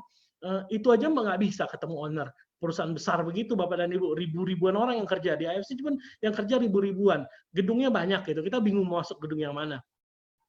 Nggak mungkin kan kita bilang, saya mau jadikan KB MLM gitu. Nggak mungkin banget, yang ada saya dipanggilin satpam, diusir gitu kan. Mungkin dimasukkan ke rumah sakit jiwa kalau perlu gitu kan. Nah, Bapak dan Ibu, tapi somehow saya sudah gambarin ini pasti akan terjadi. Jadi penolakan-penolakan, ketidakmungkinan, saya ditertawakan, ya sudah, itu urusan mereka, urusan saya cuma pelihara yang mimpi saya dan saya sirami setiap hari. Ini kita punya mimpi lagi membangun rumah sakit. Ini juga hal yang nggak gampang. Orang kadang nanya, Pak Aras, rumah sakit sama mana? Oh iya, emang rumah sakit bikin dalam 1 hari keluar? Enggak, ini susah gitu. Makanya perizinannya banyak. Kita tetap urusin. Tanahnya mahal, perizinannya susah, alat-alatnya sangat mahal gitu ya. Cuman saya tetap percaya, saya udah bisa gambarin. Kita AFC suatu saat akan ada rumah sakit untuk orang-orang yang nggak punya uang gitu ya. Kita akan treat mereka sebagai part of AFC Care, kita punya rumah sakit sendiri. Ini sudah ada di gambaran kepala saya. Mau dibilang mustahil atau apa, ya mungkin mustahil, tapi saya tetap percaya itu sudah terjadi gitu. Pasti ada gitu ya. Ya cuman jangan ditagih bulan depan, mana nih rumah sakitnya, ya pelan-pelan gitu ya. Kita juga lagi di dalam pikiran saya sudah ada AFC Pay. AFC Pay ini adalah payment yang revolutionary Bapak dan Ibu. Memang sekarang kita lagi fokus di sini ngurusin izinnya, nggak gampang sama sekali gitu. Ada sekitar 1.000 aplikan yang dapat baru cuma 5 atau 6 gitu ya. Ya nggak tahu, mungkin agak masih tertutup untuk ini, cuman kita lagi menuju ke sana Bapak dan Ibu. Saya bayangkan gini ya, nggak semua orang di AFC itu benar-benar mau menjalankan bisnisnya. Banyak juga yang punya bisnis masing-masing. Bapak dan Ibu saya pikir, dan kebanyakan orang MLM itu bukan orang yang setia. Besok ada yang lebih canggih, dia akan pindah. Dan itulah yang membuat kami selalu mengupgrade diri. Kami pengen, itu hak mereka. Ko Budi Darwin pernah bilang gini, kalau ada kapal yang lebih bagus dan lebih cepat untuk mencapai mimpinya, orang itu ya pasti akan pindah gitu. Jadi kata-kata itu yang membuat saya setiap hari berpikir bagaimana agar AFC menjadi kapal yang tercepat, karena itu fair banget. Kami nggak benar, manajemen nggak benar, kami asal-asalan, Anda akan pergi gitu dari sini gitu. Makanya kami akan berusaha sebaik mungkin yang kami bisa untuk tetap menjadikan AFC kapal yang tercepat, kapal yang termewah Bapak dan Ibu ya, buat Bapak dan Ibu bisa achieve mimpi-mimpi Bapak dan Ibu. Nah, tadi sampai AFC Pay Bapak dan Ibu ya. Pemain kadang-kadang orang-orang ML bukan orang-orang yang begitu setia Bapak dan Ibu ya. Tapi kalau kita punya satu community, contoh Bapak dan Ibu punya restoran, Bapak dan Ibu punya hotel, Bapak dan Ibu punya jasa apa gitu ya, jasa pengacara, notaris atau apa. Kalau semua dijadikan satu Bapak dan Ibu, dan nanti Anda bisa di shop now, bisa belanja produk-produk member lain dengan menggunakan payment 80% Anda, itu kan hebat sekali. Bahkan tadi sempat saya ngobrol sama Mike, ayo Mike, gimana nih? Mike kan partner saya kan orang banking, dia udah lama banget di banking. Kan kamu punya banyak channel Mike. Ayo Mike, gimana caranya agar 80% kita AFC Pay ini bisa punya debit sendiri. Debitnya ada, namanya GPN. Saya udah bilang GPN loh. Coba cari tahu gimana caranya supaya Anda bisa bayar bill, Anda bisa transfer. Waktu itu kita sempat kerja sama bank yang belum pernah orang lain lakukan. Kita kerja sama Bank Danamon, tapi sayangnya peminatnya kurang karena kan orang pakai BCA. Nah ini saya pengen yang revolutionary. Orang nggak usah lagi ambil cash kalau perlu. Anda tinggal transaksi antar member aja. Karena kita semua di sini pasti ada bisnis apa gitu ya. Anda bisa masukkan ke dalam shop now, nanti Anda bisa belanja. Oh, itu menurut saya kalau AFC Pay sudah terjadi, mimpi ini sudah terjadi, wah kita akan menjadi satu komunitas yang solid. Nggak ada alasan lagi untuk orang pindah keluar dari AFC gitu ya. Nah itu mimpi-mimpi kita ke depan. Kita juga lagi pikiran ada clubhouse di mana-mana, kita lagi cari tempat gitu ya, jadi nanti orang bisa prospek di tempatnya yang keren, itu semua sudah ada di dalam bayangan saya, dan pasti akan terjadi Bapak dan Ibu.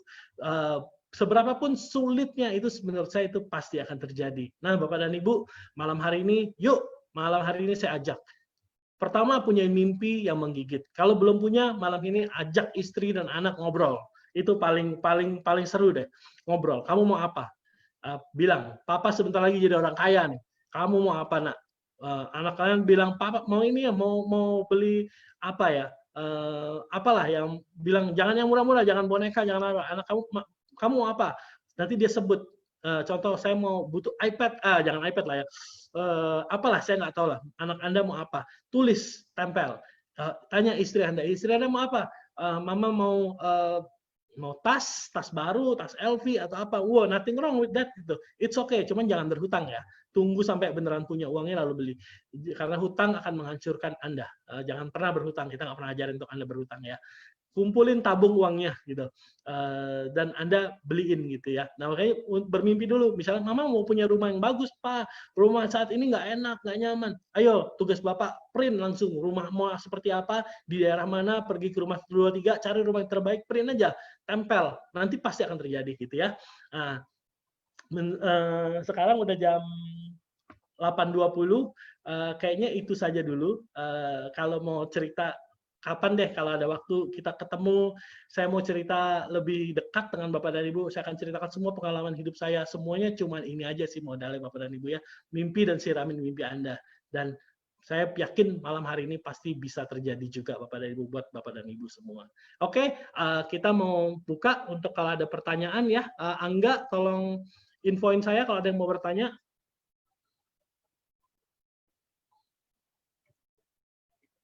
Boleh pakai chat.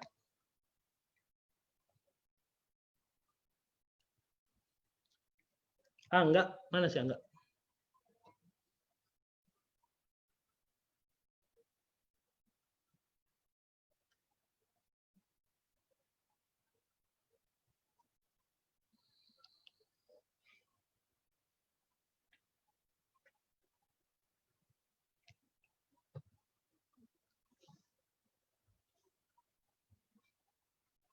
Apakah ada yang mau bertanya? Bisa di chatnya, mana sih chatnya nih?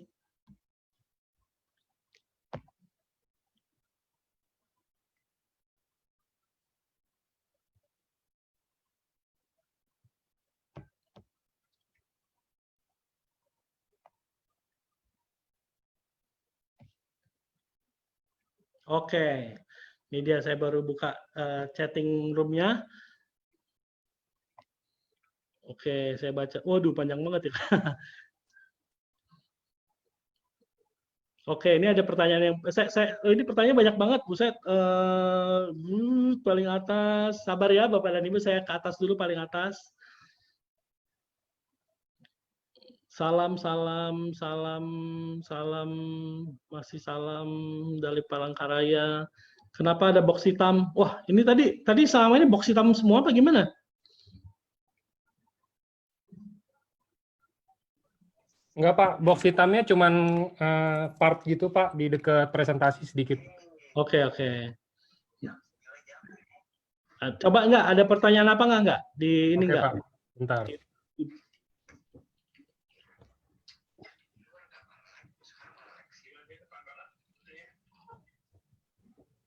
Oke.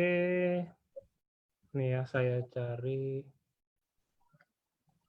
Ada yang nanya, Pak Ernest, boleh nggak setiap minggu berbagi pengalaman kepada kami? Sangat luar biasa. Kami merasakan inspirasi aura positif.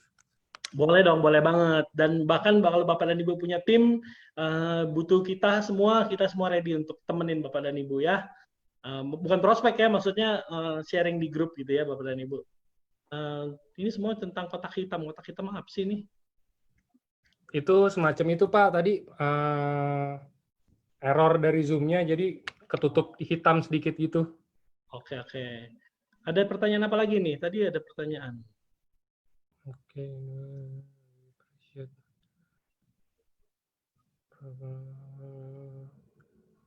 Boleh cerita lagi bisa.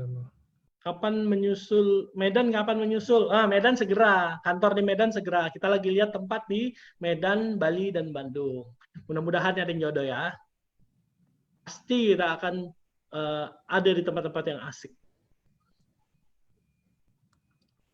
Nih Pak, ada yang nanya, Pak Ernest bagaimana dengan orang-orang yang sehat kalau ditawarin selalu nolak?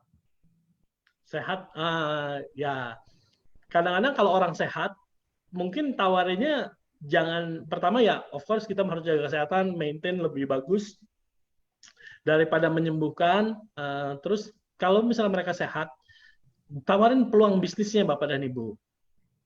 Menurut saya ya, karena saya jujur aja saya bukan orang yang bisa bukan orang yang sering menawarkan di ini ya, karena saya nggak boleh kan nawarin di manajemen, kita nggak ada titik sama sekali.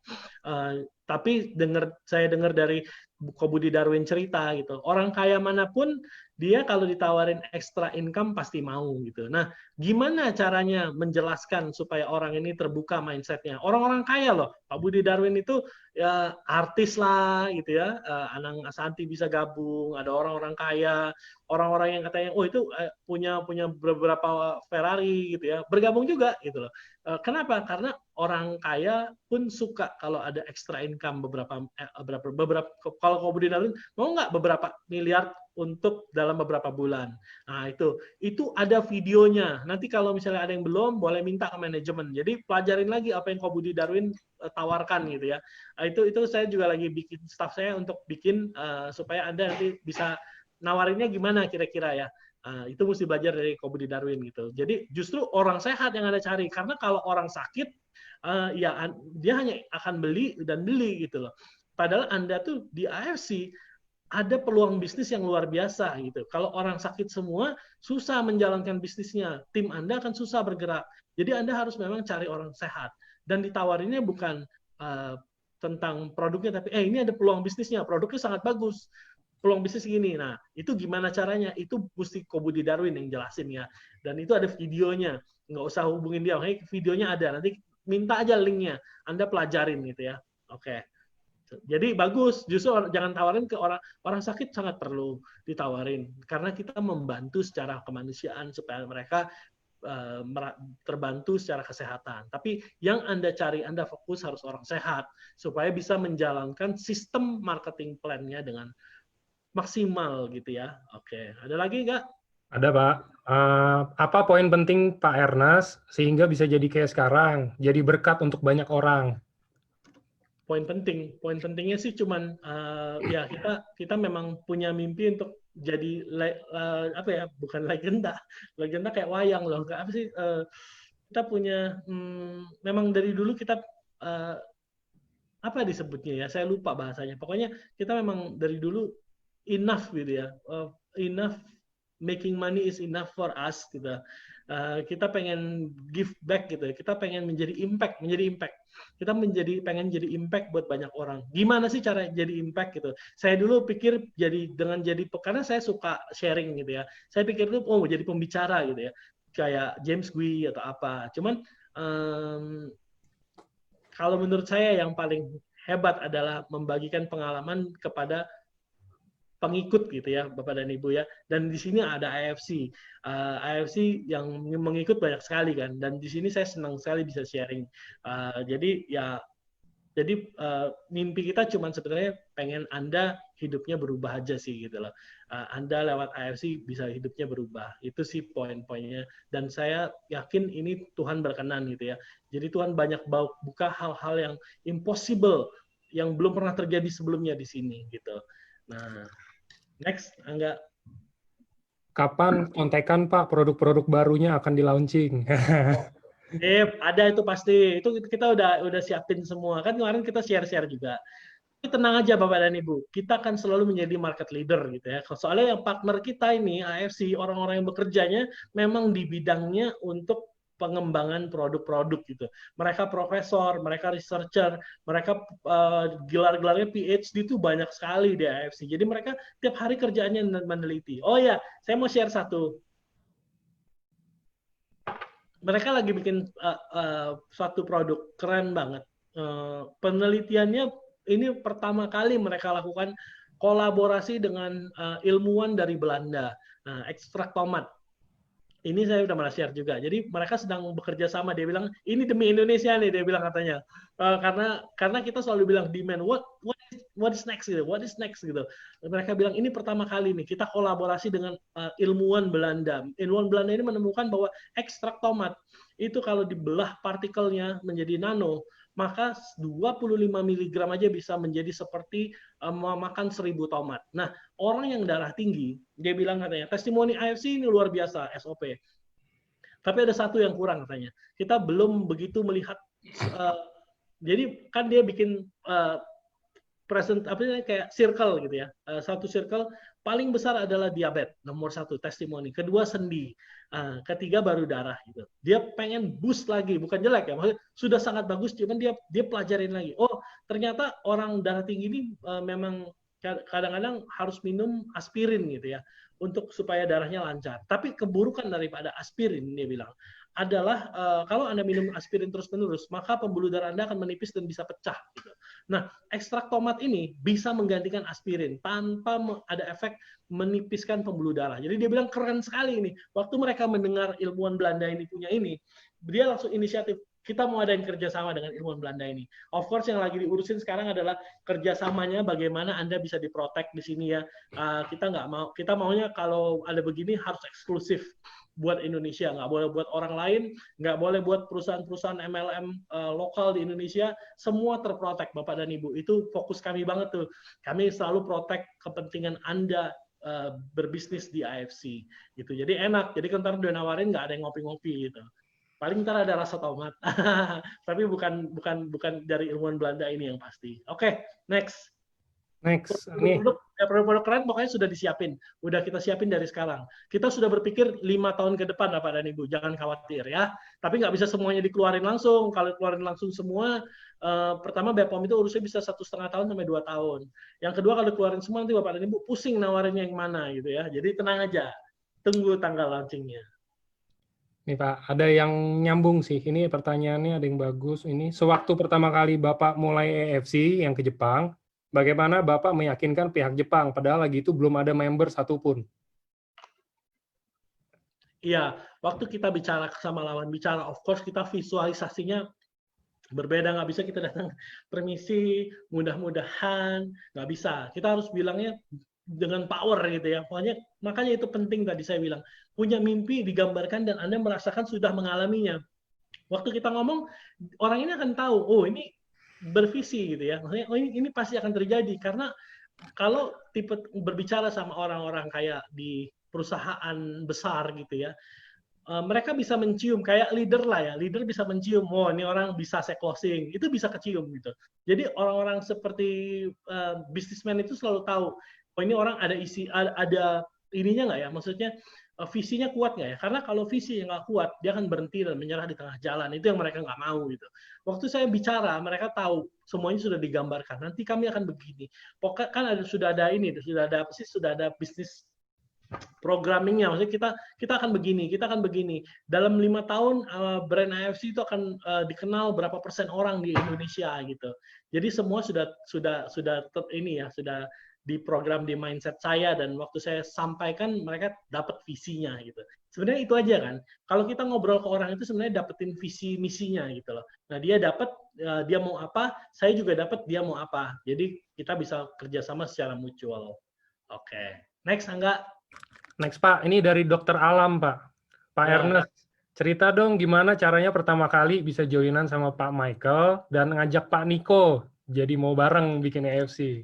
Oh, sip. Ya. Jadi kalau Michael itu memang masih ada hubungan keluarga sama saya. Jadi waktu saya pulang ke Indonesia, saya nggak ada teman, saya nggak ada network. Jadi saya baru pulang ke Indonesia sekitar 6 tahunan lah. 6 tahun saya baru berada di Indonesia dan saya nggak punya kenalan sama sekali. Dan waktu wah nanti saya akan cerita suatu saat ya. Di Amerika itu kita udah jalanin bisnis, tiba-tiba istri saya dapat satu kayak apa ya, panggilan, not panggilan tapi kayak suatu mimpi gitu ya. Mimpinya adalah kita pulang ke Indonesia, dan saya waktu itu bilang saya nggak mau pulang ke Indonesia apapun yang terjadi, karena saya sudah membangun semuanya di Amerika, saya sudah setting semuanya di Amerika. Di Indonesia saya waktu itu pergi dari Indonesia adalah sebagai orang yang termalang gitu ya, makanya orangnya nggak punya apa-apa dulu waktu pertama kali meninggalkan Indonesia. Jadi kayak saya punya ada satu kayak gambaran buruk sedikit gitu zaman lagi itu, kayaknya saya kalau pulang ke Indonesia itu wah madesu nih ntar nih gitu, nggak kayak dulu lagi, saya takut gitu ya. Jadi di Amerika saya udah build bisnis, semua sudah lancar, kita sudah termasuk 0,5% dari orang Amerika secara global gitu ya. Usaha udah bagus banget itu, ngapain lagi mau ke Indonesia? Kalau ke Indonesia pun sebagai turis-turis aja gitu, dulu planningnya seperti itu. Tapi istri saya bilang gitu, kita somehow selalu percaya sama mimpi dan apa sih, spiritual guidance gitu ya. Beberapa konfirmasi benar kita harus pulang, dan akhirnya kita bilang oke, kalau perusahaan bisa terjual harga segini kita pulang. Benar terjual harga segitu, akhirnya kita decide untuk pulang. Nah, waktu itu saya ketemu Mike, kita cuma cerita-cerita tentang bisnis, dan ya udahlah kenalan, dan hebat, Mike-nya orangnya sangat apa ya, sangat ini sekali, sama passionate banget tentang nge-build orang, tentang IT. Waktu itu kita cerita-cerita. Nah, singkat kata, setelah itu saya punya visi ini, saya langsung, orang pertama saya anjak adalah Mike gitu. Karena saya tahu ini orang visioner gitu ya. Dan ini orang yang saya butuhin. Karena partnership itu not only money gitu ya. Kalau mau mulai, terus butuh partner, terus orang nggak cocok. Kita waktu mendirikan ini, kita semua udah bilang, oke Mike, kita mau diriin begini, tapi ini semua bukan untuk kita cari kekayaan. Kita di sini mau diriin ini untuk supaya hidup orang berubah. Member yang harus kaya gitu. Bisa nggak kira-kira?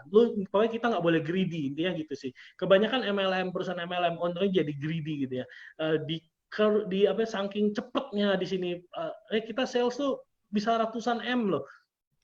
Kalau kita ownernya jadi wah, jadi lifestyle berubah, jadi tiba-tiba wah hangoutnya sama orang-orang another rich guy, terus kebiasaan yang menghambur-hamburkan uang gitu ya, itu akhirnya kan mengubah apa ya. Nah, saya bilang ke Mike, hati-hati, lo sanggup nggak kalau kita nanti jadi sukses, kita jadi naik, kita kira bisa begini, siap nggak untuk tetap hidup humble? Siap nggak untuk nggak berkomitmen, nggak punya mobil, nggak beli mobil, bukan nggak mampu ya, nggak beli mobil mewah yang apa supercar gitu ya, kayak Ferrari atau, siap nggak kamu nggak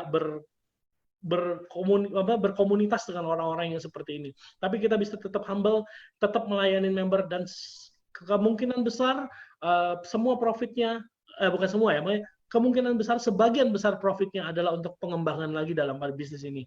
Terus dia bilang, oh ya sanggup, ini memang this is my thing gitu. Dan akhirnya kita waktu itu mulai gitu loh. Jadi awalnya di situ. Apa tadi pertanyaan nggak, selain sama Mike, apa satu lagi? Niko. Ya. Nah, lalu waktu kita pertama kali sudah oke nih, semua sudah jadi, barang AFC sudah oke juga, kita udah sign agreement. Lalu saya berpikir, gimana ya cara maksudnya memulai MLM? Saya no idea sama sekali bagaimana, apa itu leader, apa itu member MLM, apa itu closing, saya nggak ada ide. Bahkan saya waktu itu bilang gini, oke, kita adain konsep, kita undang semua orang MLM, kita cari semua nama, karena ini so retail banget kan. Cari semua orang itu, kita adain acara di hotel, panggil artis, nanti kita akan begini gitu. Nah, ya waktu itu kan saya nggak tahu, jadi saya pikir adain seperti itu. Nah, waktu itu Niko, kebetulan saya nggak tahu dia saya waktu itu nggak tahu dia berlatar belakang MLM, jujurnya. Saya cari dia itu karena waktu itu kita cari adalah PR person gitu ya. PR person kita udah dapat satu dari Tribun News waktu itu, ada satu lagi, Niko tuh saya sukanya dari Turun Tangan. Nah, Turun Tangan ini adalah organisasi yang membantu siapa gubernur kita yang sekarang, dulu dia kan mau jadi menteri pendidikan tuh. Nah, ini Turun Tangan itu adalah organisasinya dia yang membantu. Ini orang kalau sudah masuk Turun Tangan tuh benar-benar orang yang hebat secara ini ya, komitmen, secara ya desain segala macam. Nah, saya lihat, wah ini ada orang turun tangan, saya cari di waktu itu orang turun tangan. Salah satu Niko, wih anak muda. Nah, terus ada pengalaman dia di MLM. Wah, ini Pak ada MLM juga. Saya ajak ngobrol dia. Kami dari perusahaan Jepang, kami mau begini, begini, gitu. Kira-kira kamu tertarik nggak untuk memulai startup ini? Kita akan nanti akan besar, banyak hidup orang yang berimpact. Kita akan seperti Gojek. Dulu saya tuh suka banget perusahaan Gojek ya. Dulu diketawain orang, Gojek, ojek dikasih handphone, ngapain lah, apa, akhirnya jadi perusahaan yang sangat berpengaruh saat ini ya. Dan kita bilang kita akan seperti Gojek gitu. Niko waktu itu bilang oke, gitu. Bahkan di hari pertama interview malah dia nggak datang. Wah, udah saya jelas dia mau datang, dia nggak datang. Ternyata dia salah tanggal gitu ya. Kita datang ketemu, oke, dia bilang saya akan mulai segera. Loh, kok mulai segera, bener nih, yakin nggak nih? Ini loh, kita startup loh, saya jelasin lagi. Saya nggak mau muluk-muluk janjinya. Iya, saya siap, dia bilang. Nah, dari situlah lalu dia mulai bahas tentang, wah ini MLM nggak bisa begini. Kita semua belajar kok. Kita semua bukan orang-orang hebat. Niko juga ya maksudnya kita semua belajar di sini ya. Dan semua cuma punya visi dan mimpi. Nah, dari 3 orang ini kita mulai visi dan mimpi ya, mulailah tercipta gitu loh. Jadi nggak muluk-muluk gitu loh. Cuman orang yang punya visi misi dan berkomitmen mau melakukannya. Nah, dan pas jodoh. Again, saya sangat percaya akan kuasa Tuhan menuntun semuanya indah pada waktunya, gitu ya. Nah, Niko adalah orang yang datang di saat belum ada siapa-siapa, dia yang membantu menstruktur semuanya, dan ya sampai sekarang dia masih komit, dan menurut saya belum ada satupun dari antara kita yang berubah haluan gitu ya, sekalipun secara penjualan kita udah wah keren banget gitu ya, kita masih gini-gini aja gitu loh, masih another dream, another mountain to conquer gitu. Oke, next. Oke Pak, nextnya umumnya kan orang-orang yang jadi member di EFC ini kan pasangan Pak. Mungkin ada Bapak bisa sharing dikit gimana sih caranya nyamain mimpi gitu loh. Kadang-kadang kan pasangan ada yang mimpinya beda kayak Pak Erna sama Bu Helen atau apa gitu Pak. Menyamakan mimpi ya. Ya intinya sih kalau menyamakan mimpi gimana ya, harus ada orang yang berani bermimpi dulu. Nggak bisa, ayo mimpi apa, jadi Anda harus berani bermimpi dulu, mimpi Anda apa, terus mimpi Anda harus nyangkut di hati gitu ya, benar-benar Anda cinta sama mimpi Anda gitu loh, baru Anda bilang ini mimpi saya ini, ayo bantu kita sama-sama achieve ini. Nah, kira-kira seperti itu. Dulu ya, waktu pertama kali saya bilang ke istri saya, kita bisa loh jadi entrepreneur di Amerika gitu ya. Of course kita waktu itu lagi berdua bekerja gitu ya. Ya awalnya kayaknya mungkin nggak sih, kayaknya susah ya. Nanti gimana kalau kita nggak kerja? Nah, itu semua of course ada ini ya. Cuman waktu kita ngomong, nanti kita bisa ini. Target kita beginilah, nggak usah gede-gede. Yang penting bisa nyamain dapat gaji kita, cuman kerjanya nggak usah sebanyak ini, kita punya lebih waktu banyak keluarga, segala macam. Akhirnya, oke, saya support gitu. Dan waktu keadaan menjadi tough pun, waktu kita mulai usaha itu, 4 bulan no order, no income loh. Kita juga sudah siapin sih, makanya kita sudah ada tabungan untuk selama 6 bulan nih. Kita saving supaya ada waktu kita tahu mulai susah, kita bisa ini. Nah, enaknya kalau kita ngomong dan partner kita sudah sevisi, waktu Anda menjadi susah, dia nggak ngomel gitu. Dia bilang, oh ini kan sudah komitmen bersama, ayo kita ini. Karena ada masanya Bapak dan Ibu, mimpi itu akan sepertinya jauh dan tidak bisa dicapai gitu ya. Tapi itu hanya tes kalau Bapak dan Ibu, siramin terus mimpi Anda yang tadi saya bilang, perkatakan ya, cancel and replace, katain perkataan yang positif, itu tuh seperti nyiramin mimpi Anda tuh seperti benih kecil gitu. Semakin Anda kata perkataan positif itu nyiramin, dia akan tumbuh dan lama-lama akan kuat gitu ya. Waktunya cepat sekali kok. Setahun tiba-tiba udah naik semua gitu. Oke. Next Pak, ini ada yang nanya. Umumnya MLM itu kan negatif Pak di mata orang. Apa yang bisa bikin kita bisa cerita gitu loh tentang EFC, apa sih yang beda dibandingkan yang lain gitu kan? Iya, memang benar, apa sih namanya? Kenapa saya mau cerita MLM itu negatif?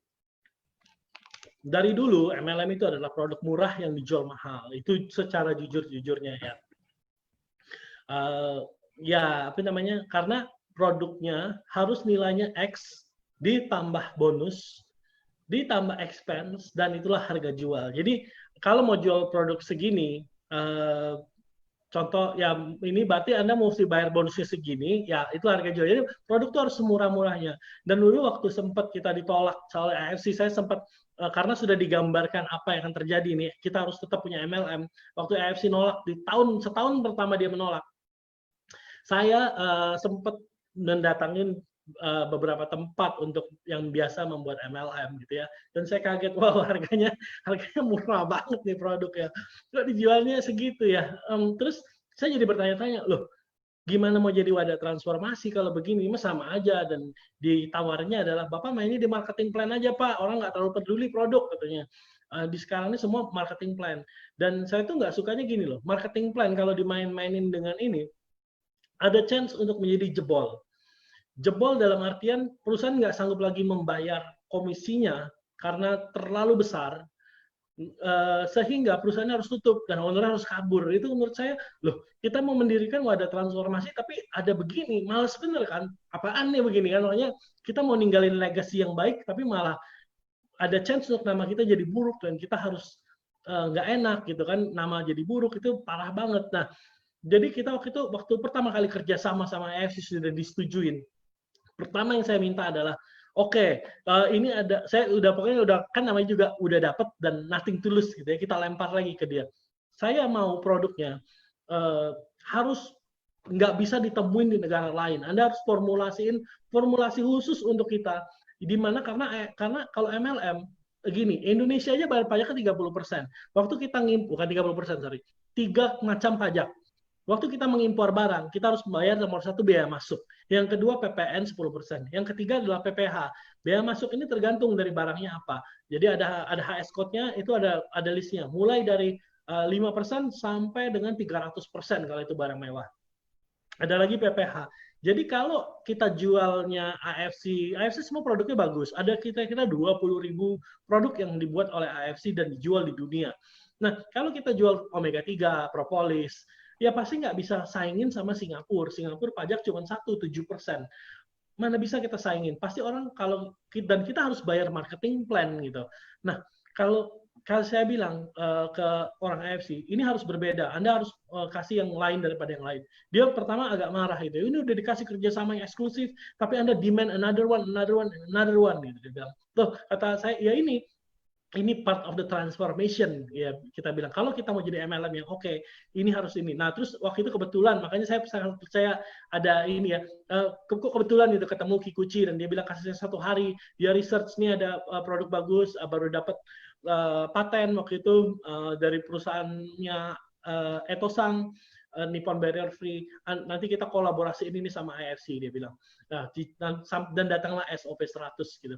SOP 100 jujur aja kalau dibayar dengan bonus Bapak dan Ibu, harga jualnya nggak bisa 1.650. Harga jualnya kalau ditambah bonus itu minimum 2.500.000 sampai dengan 3 juta. Harga yang normalnya gitu ya.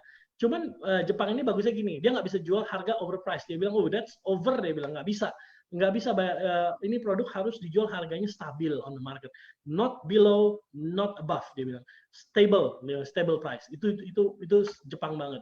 Nah, terus akhirnya setelah ngobrol-ngobrol, kebetulan banget kita seperti kejatuhan durian dari pohon gitu ya. AFC kasih kita bukan dari account keuntungan, bukan dari account sales. Jadi kalau Vietnam, Thailand, Thailand, Singapura, Filipina, Korea, dan lain-lain itu, karena Malaysia itu bagian dari Singapura ya, yang sebentar lagi kita akan ambil gitu ya, lagi negosiasi. Mereka itu kalau negara lain itu berdasarkan sales account, jadi mereka dihitung sebagai sales. Tapi kalau Indonesia, karena kita proposal bisnis yang unik, dan kita masuk ke dalam bisnis CSR mereka. Jadi mereka kasih produk ke kita itu adalah subsidi semua Bapak dan Ibu. Sehingga kita bisa kasih produk yang harganya 1.600.000 dan market value-nya memang harga produknya sekitar segitu gitu loh. Bisa dijual sampai dengan 2 juta gitu lah ya. Kira-kira seperti itu. Di dunia ini kalau di SOP, kalau sudah bicara tentang SOP, itu produk yang harganya 1.500.000-an ke atas gitu loh. Nggak ada yang di bawah itu. Plus kita bukan cuma SOP kan, ada glutathione di booster sama AFC melalui penelitian, ini di booster lagi gitu ya. Nah, Jadi produk kita seharusnya di atas 2.500.000-an harga jualnya dengan bonusnya. Kita sangat beruntung Bapak dan Ibu. Nah kalau dibilang gimana kan MLM negatif, Bapak dan Ibu mungkin bisa ceritain ini MLM yang pertama kali loh di dunia bekerja sama dengan perusahaan farmasi. Di Jepangnya ini bukan perusahaan MLM, ini perusahaan farmasi besar, sudah go public. Nah gimana, pasti ada pertanyaan dong, loh gimana bisa untung kalau misalnya subsidi terus? Jujur aja mereka selama ini sales mereka bilang kalau Indonesia always red gitu karena nggak pernah mereka nggak ada untung dari sini. Tapi kata mereka suatu saat nanti mereka sangat percaya dengan visi yang kita tawarin, dengan model bisnis yang kita tawarin. 5 tahun ke depan 2% sampai 3% orang Indonesia kenal brand AFC dan itu sudah cukup untuk menaikkan share value harga share mereka di bursa market Jepang menjadi double atau triple dan mereka bisa dapat profit dari sana. Jadi di sini kita bukan di dalam sales account mereka, tapi kita di sini adalah subsidi. Jadi ini project CSR mereka. Ini kayak Bapak dan Ibu kadang-kadang, wah kayaknya nggak masuk akal ya. Nah Bapak dan Ibu tahu kan SoftBank? SoftBank itu aja perusahaan Jepang masukin duit ke Tokopedia, kemana. Kira-kira seperti itulah yang dilakuin. Cuman kalau ini cuma satu, cuma kita. Dan saat ini kita ditunjuk untuk menjadi satu-satunya. Kemarin ada minggu lalu ada suratnya ya dari Presiden Jepang. Satu-satunya yang MLM yang akan diizinkan di dunia. Dan kita boleh bawa AFC keluar Indonesia ke Malaysia, ke Filipina, kemanapun di Asia Tenggara. Dan kita sudah kita tuh waduh history apa sih achievement demi achievement ya. Kita sudah bisa mengalahkan sales Singapura loh. Kita nomor 2. Singapura itu adalah macan Asia Tenggara AFC. Sekarang kita udah mengalahkan macan Asia Tenggara. Mungkin kita apa ya binatang yang keren singa wah nggak tahu deh. Pokoknya kita sudah bisa mengalahkan macannya Asia Tenggara itu prestasi yang luar biasa ya. Jadi kalau Bapak dan Ibu tanya, oh MLM jelek, ya mungkin dulu seperti itu. Cuman kita ini sesuatu yang berbeda, ini sesuatu yang baru, ini startup baru di backup sama farmasi Jepang yang sudah go public ya, tanggung-tanggung gitu ya Bapak dan Ibu ya. Mungkin bisa tawarkan dari sisi itu. Oke. Singa Yehuda ya mungkin juga. Oke, next. Oke Pak, Bapak banyak yang bilang Pak buka sekolah bisnis Pak atau pada mau ngeles bisnis sama Bapak kursus.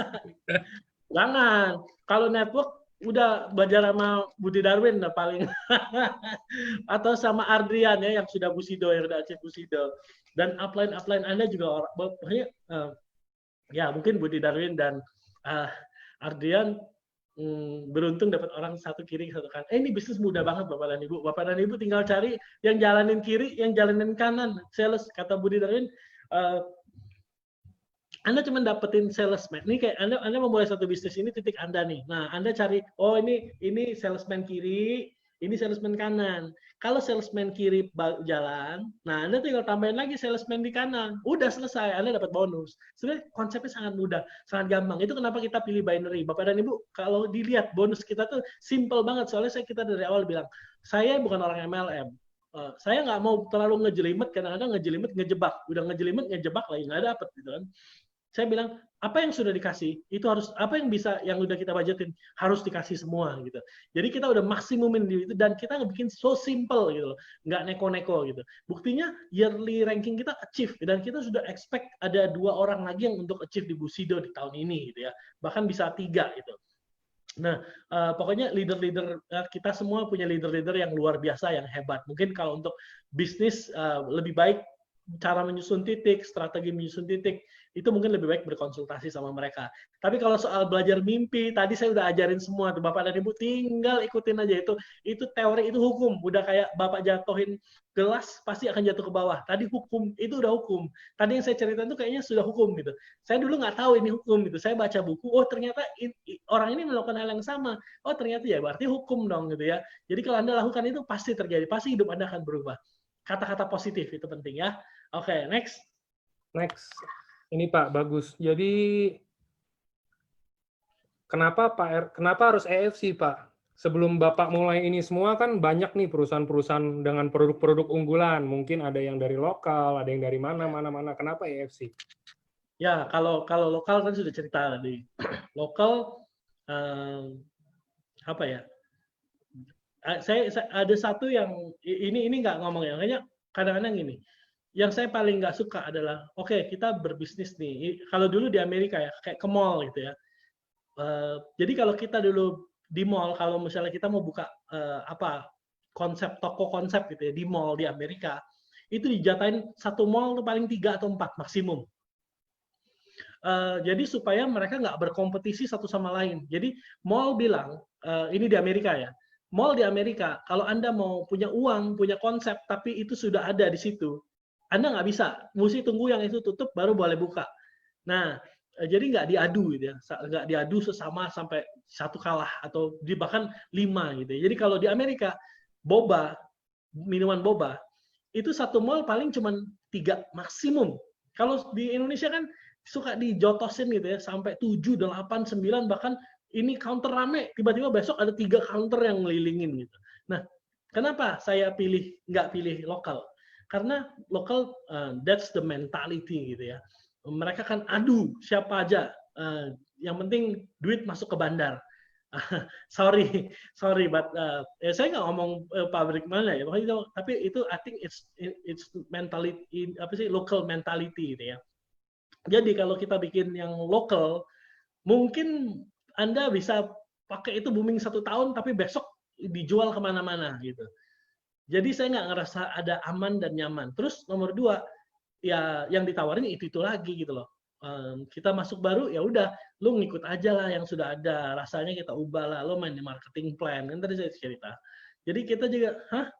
Loh kok gitu. Saya tuh paling nggak suka kalau mau apa, terus, loh kok begini? Itu tuh sudah warning buat saya. Pokoknya kalau ada apa-apa yang sudah langsung di hati saya, loh kok itu sudah pasti biasanya nggak akan dilakukan. Nah, makanya kita waktu itu AFC saya sudah punya pengalaman bisnis sama mereka. Waktu pertama kali dari Amerika kita nggak tahu mau berbisnis apa, kita mulai bisnis suplemen di retail. Itu nanti cerita lain lagi ya. Itu itu cerita yang sangat menyentuh hati gitu ya. Saya kalau cerita itu bisa nangis loh, yang tentang zaman pertama kali kita mulai bisnis gitu dengan Jepang gitu ya. Itu ada historinya. Kenapa saya mau langsung AFC? Nggak mungkin juga langsung tiba-tiba, gimana itu nggak mungkin. Ya ada prosesnya. Kita sudah pernah berbisnis, makanya dia juga berani pilih kita. Tapi konsep kita yang dipertanyain dan ditertawakan pertama kali gitu. Oke, next. Oke, next-nya.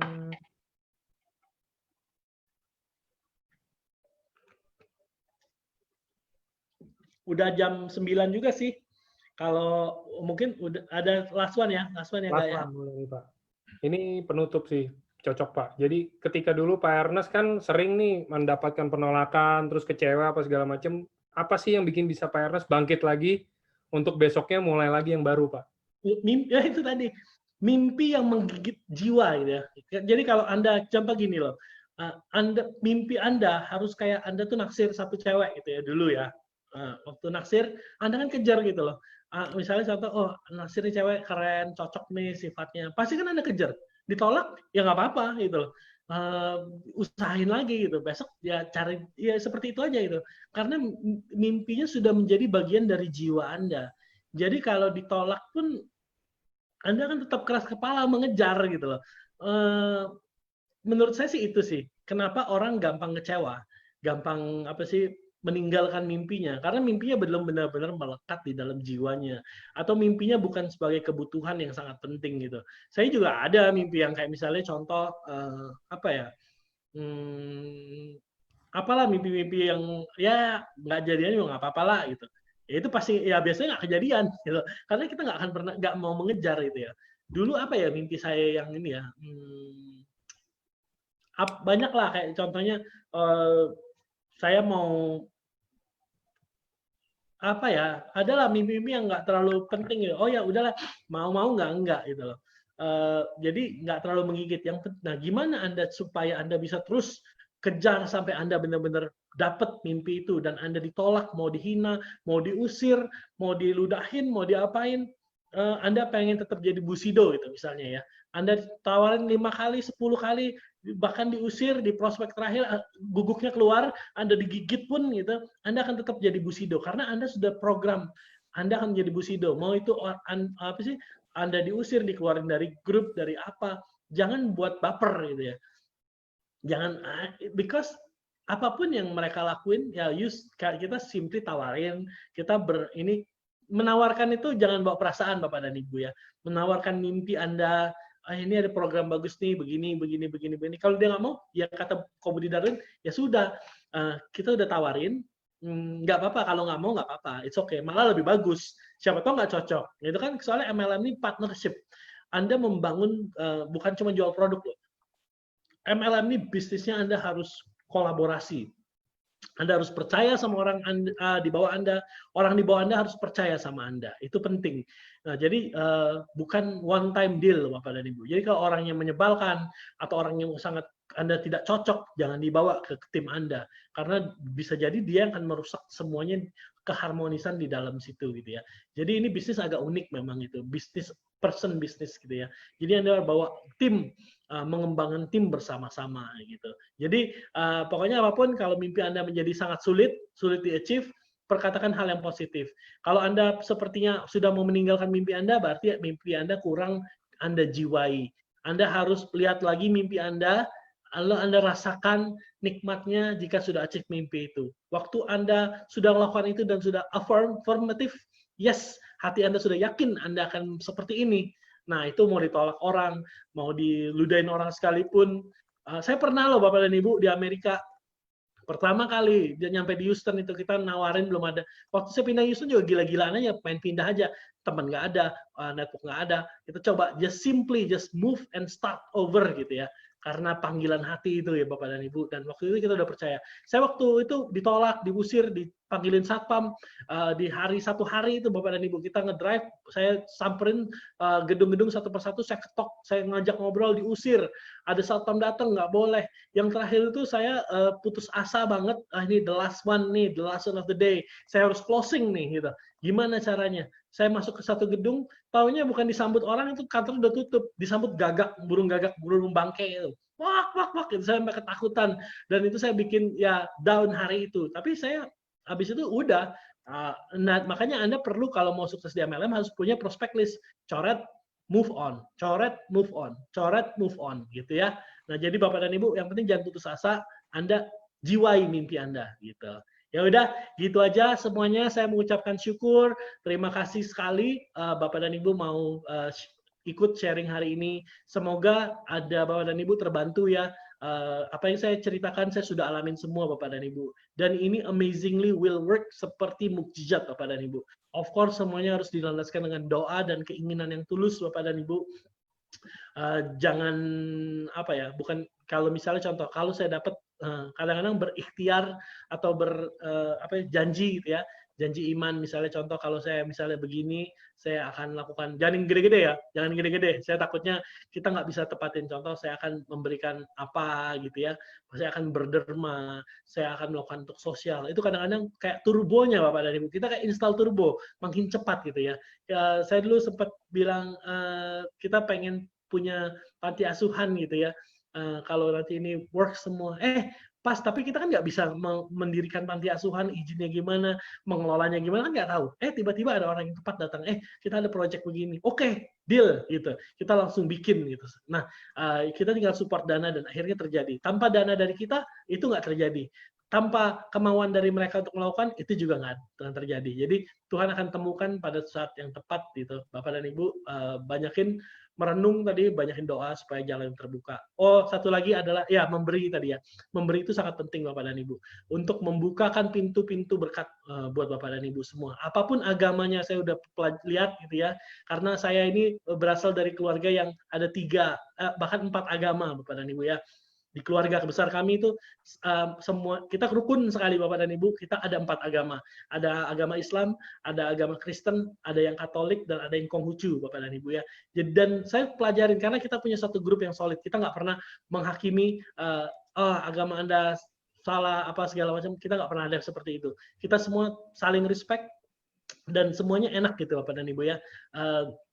Dan saya pelajarin gitu. Semua agama ini mengajarkan adalah memberi.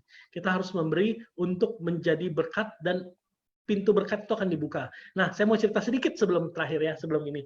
Bapak dan Ibu, kita di AFC sudah memberi lumayan Bapak dan Ibu, dari awal tahun sampai sekarang ini kita sudah membeli hampir 5 miliar gitu Bapak dan Ibu untuk donasi. Kita memberikan APD 1,5 M, kita juga mendirikan panti asuhan yang tadi saya bilang di Nabire, yang sekarang lagi on progress. Kita juga mendirikan sumur-sumur di Timur, itu daerah-daerah kekeringan yang sulit Bapak dan Ibu, kita bantu. Kemarin ada COVID, semua orang-orang yang sakit yang kita kenal itu kita support, mereka yang kerjaannya maksudnya yang leader ya, community leader yang nggak punya uang, kita support dengan produk, dan banyak testimoni yang COVID sembuh dibantu oleh SOP dan Utsukushi gitu ya. Semua itu memerlukan dana dan kita relain semua itu Bapak dan Ibu. Kita bisa memberi karena saya percaya Bapak dan Ibu, gini loh, kami sudah memberi atas nama Bapak dan Ibu. Kami bisa memberi karena Bapak dan Ibu melakukan sales di bawah sana gitu ya, di luar sana Bapak dan Ibu berjuang menawarkan dan ada yang closing sehingga perusahaan mampu memberikan donasi-donasi ini. Dan saya percaya Bapak dan Ibu, pintu berkat itu pasti akan dibuka untuk AFC Bapak dan Ibu ya. Bukan cuma kami di manajemen, bukan kami owner dan ini, tapi para partner. Anda tuh partner loh. Anda di sini bukan salesman, Anda tuh adalah partner kami gitu ya. Para partner, member dan leader pasti akan diberkatin Bapak dan Ibu, pasti rezekinya akan dilancarin karena kalian kami mampu memberikan. Sama seperti yang tadi saya cerita gitu. Kita pengen diriin panti asuhan tapi nggak bisa gitu ya. Kita ada duitnya tapi nggak bisa karena memang kita nggak ada kemampuan. Tiba-tiba ada orang yang datang akhirnya bisa mendirikan. Orang ini pun nggak bisa mendirikan kalau kita nggak support uangnya gitu. Demikian juga Bapak dan Ibu, tanpa Bapak dan Ibu berjuang di sana, menawarkan, ditolak segala macam, kita di manajemen nggak akan pernah bisa memberi sebanyak ini. Jadi percayalah, kami memberi atas nama Bapak dan Ibu, pintu berkat sudah dibuka buat Bapak dan Ibu. Jadi ada kelapangan di tahun 2020 ini buat Bapak dan Ibu ya. Ini message spiritual, Bapak dan Ibu renungin. Saya pintu berkat buat saya, kalau bisa katain, pintu berkat buat saya sudah dibukakan lewat AFC tahun 2020, saya akan sukses di AFC. Perkatakan itu setiap hari, komitmen katain itu setiap hari. Hidup saya akan berubah di tahun 2020. Melalui AFC saya pasti bisa merubah hidup saya gitu ya. Ini kita sudah siapin jalan, Bapak dan Ibu, kalau oh ya, satu lagi menawarkan bisnis gitu ya. Bisnis zaman sekarang warung aja Bapak dan Ibu ratusan juta gitu. Ini cuma 20 juta tapi Bapak dan Ibu bisa dapat potensi ratusan juta. Dan ini hal yang sebenarnya sangat menarik bisa ditawarin di zaman COVID ini. Nah, kalau ada target-target besar, misalnya contoh orang-orang pebisnis atau apa yang Bapak dan Ibu belum confident untuk menawarkan, ajak. Saya selalu, kayak ini saya lihat kan, saya belajar gitu ya. Saya juga bukan orang network, tapi Bapak dan Ibu boleh ajak upline Bapak dan Ibu untuk membantu closing gitu ya. Kalau masih dicocokin sama upline-nya, bilang ke kami. Siapa tahu kami juga bisa membantu ya. Upline sibuk bukan berarti sombong gitu Bapak dan Ibu. Karena mereka, saya juga kadang-kadang ini WhatsApp sudah ribuan sekali buka. Ini kayak habis ini bisa 1.500 WhatsApp. Capek kadang-kadang saya banyak nggak bisa balas. Apalagi kalau halo Pak Ernest gitu, apa kabar? Itu kadang-kadang saya nggak balas karena udah nggak bisa kebaca lagi Bapak dan Ibu gitu ya. Jadi kalau ada yang WhatsApp saya pribadi belum bisa terbalas gitu ya, saya mohon maaf juga gitu ya. Cuman kami akan berusaha sekuat mungkin untuk bantu support Bapak dan Ibu gimana caranya gitu ya. Nah, hubungi Niko juga, Niko kasihan sekali dari pagi sampai malam tuh nggak tidur, zoom terus semua pertanyaan juga ke dia gitu ya. Nah, jadi kita juga mulai minta para upline untuk mulai aktif ke downline-nya supaya bisa membantu gitu ya. No one left behind di tahun 2020, kita sama-sama akan sukses. Gitu aja dari saya. Terima kasih semuanya. Semoga Tuhan melindungi, memberkati, menjauhkan Anda dari sakit penyakit, dari virus. Hidup Anda akan berubah di tahun 2020. Terima kasih semuanya. Bye. Thank you, bye Pak.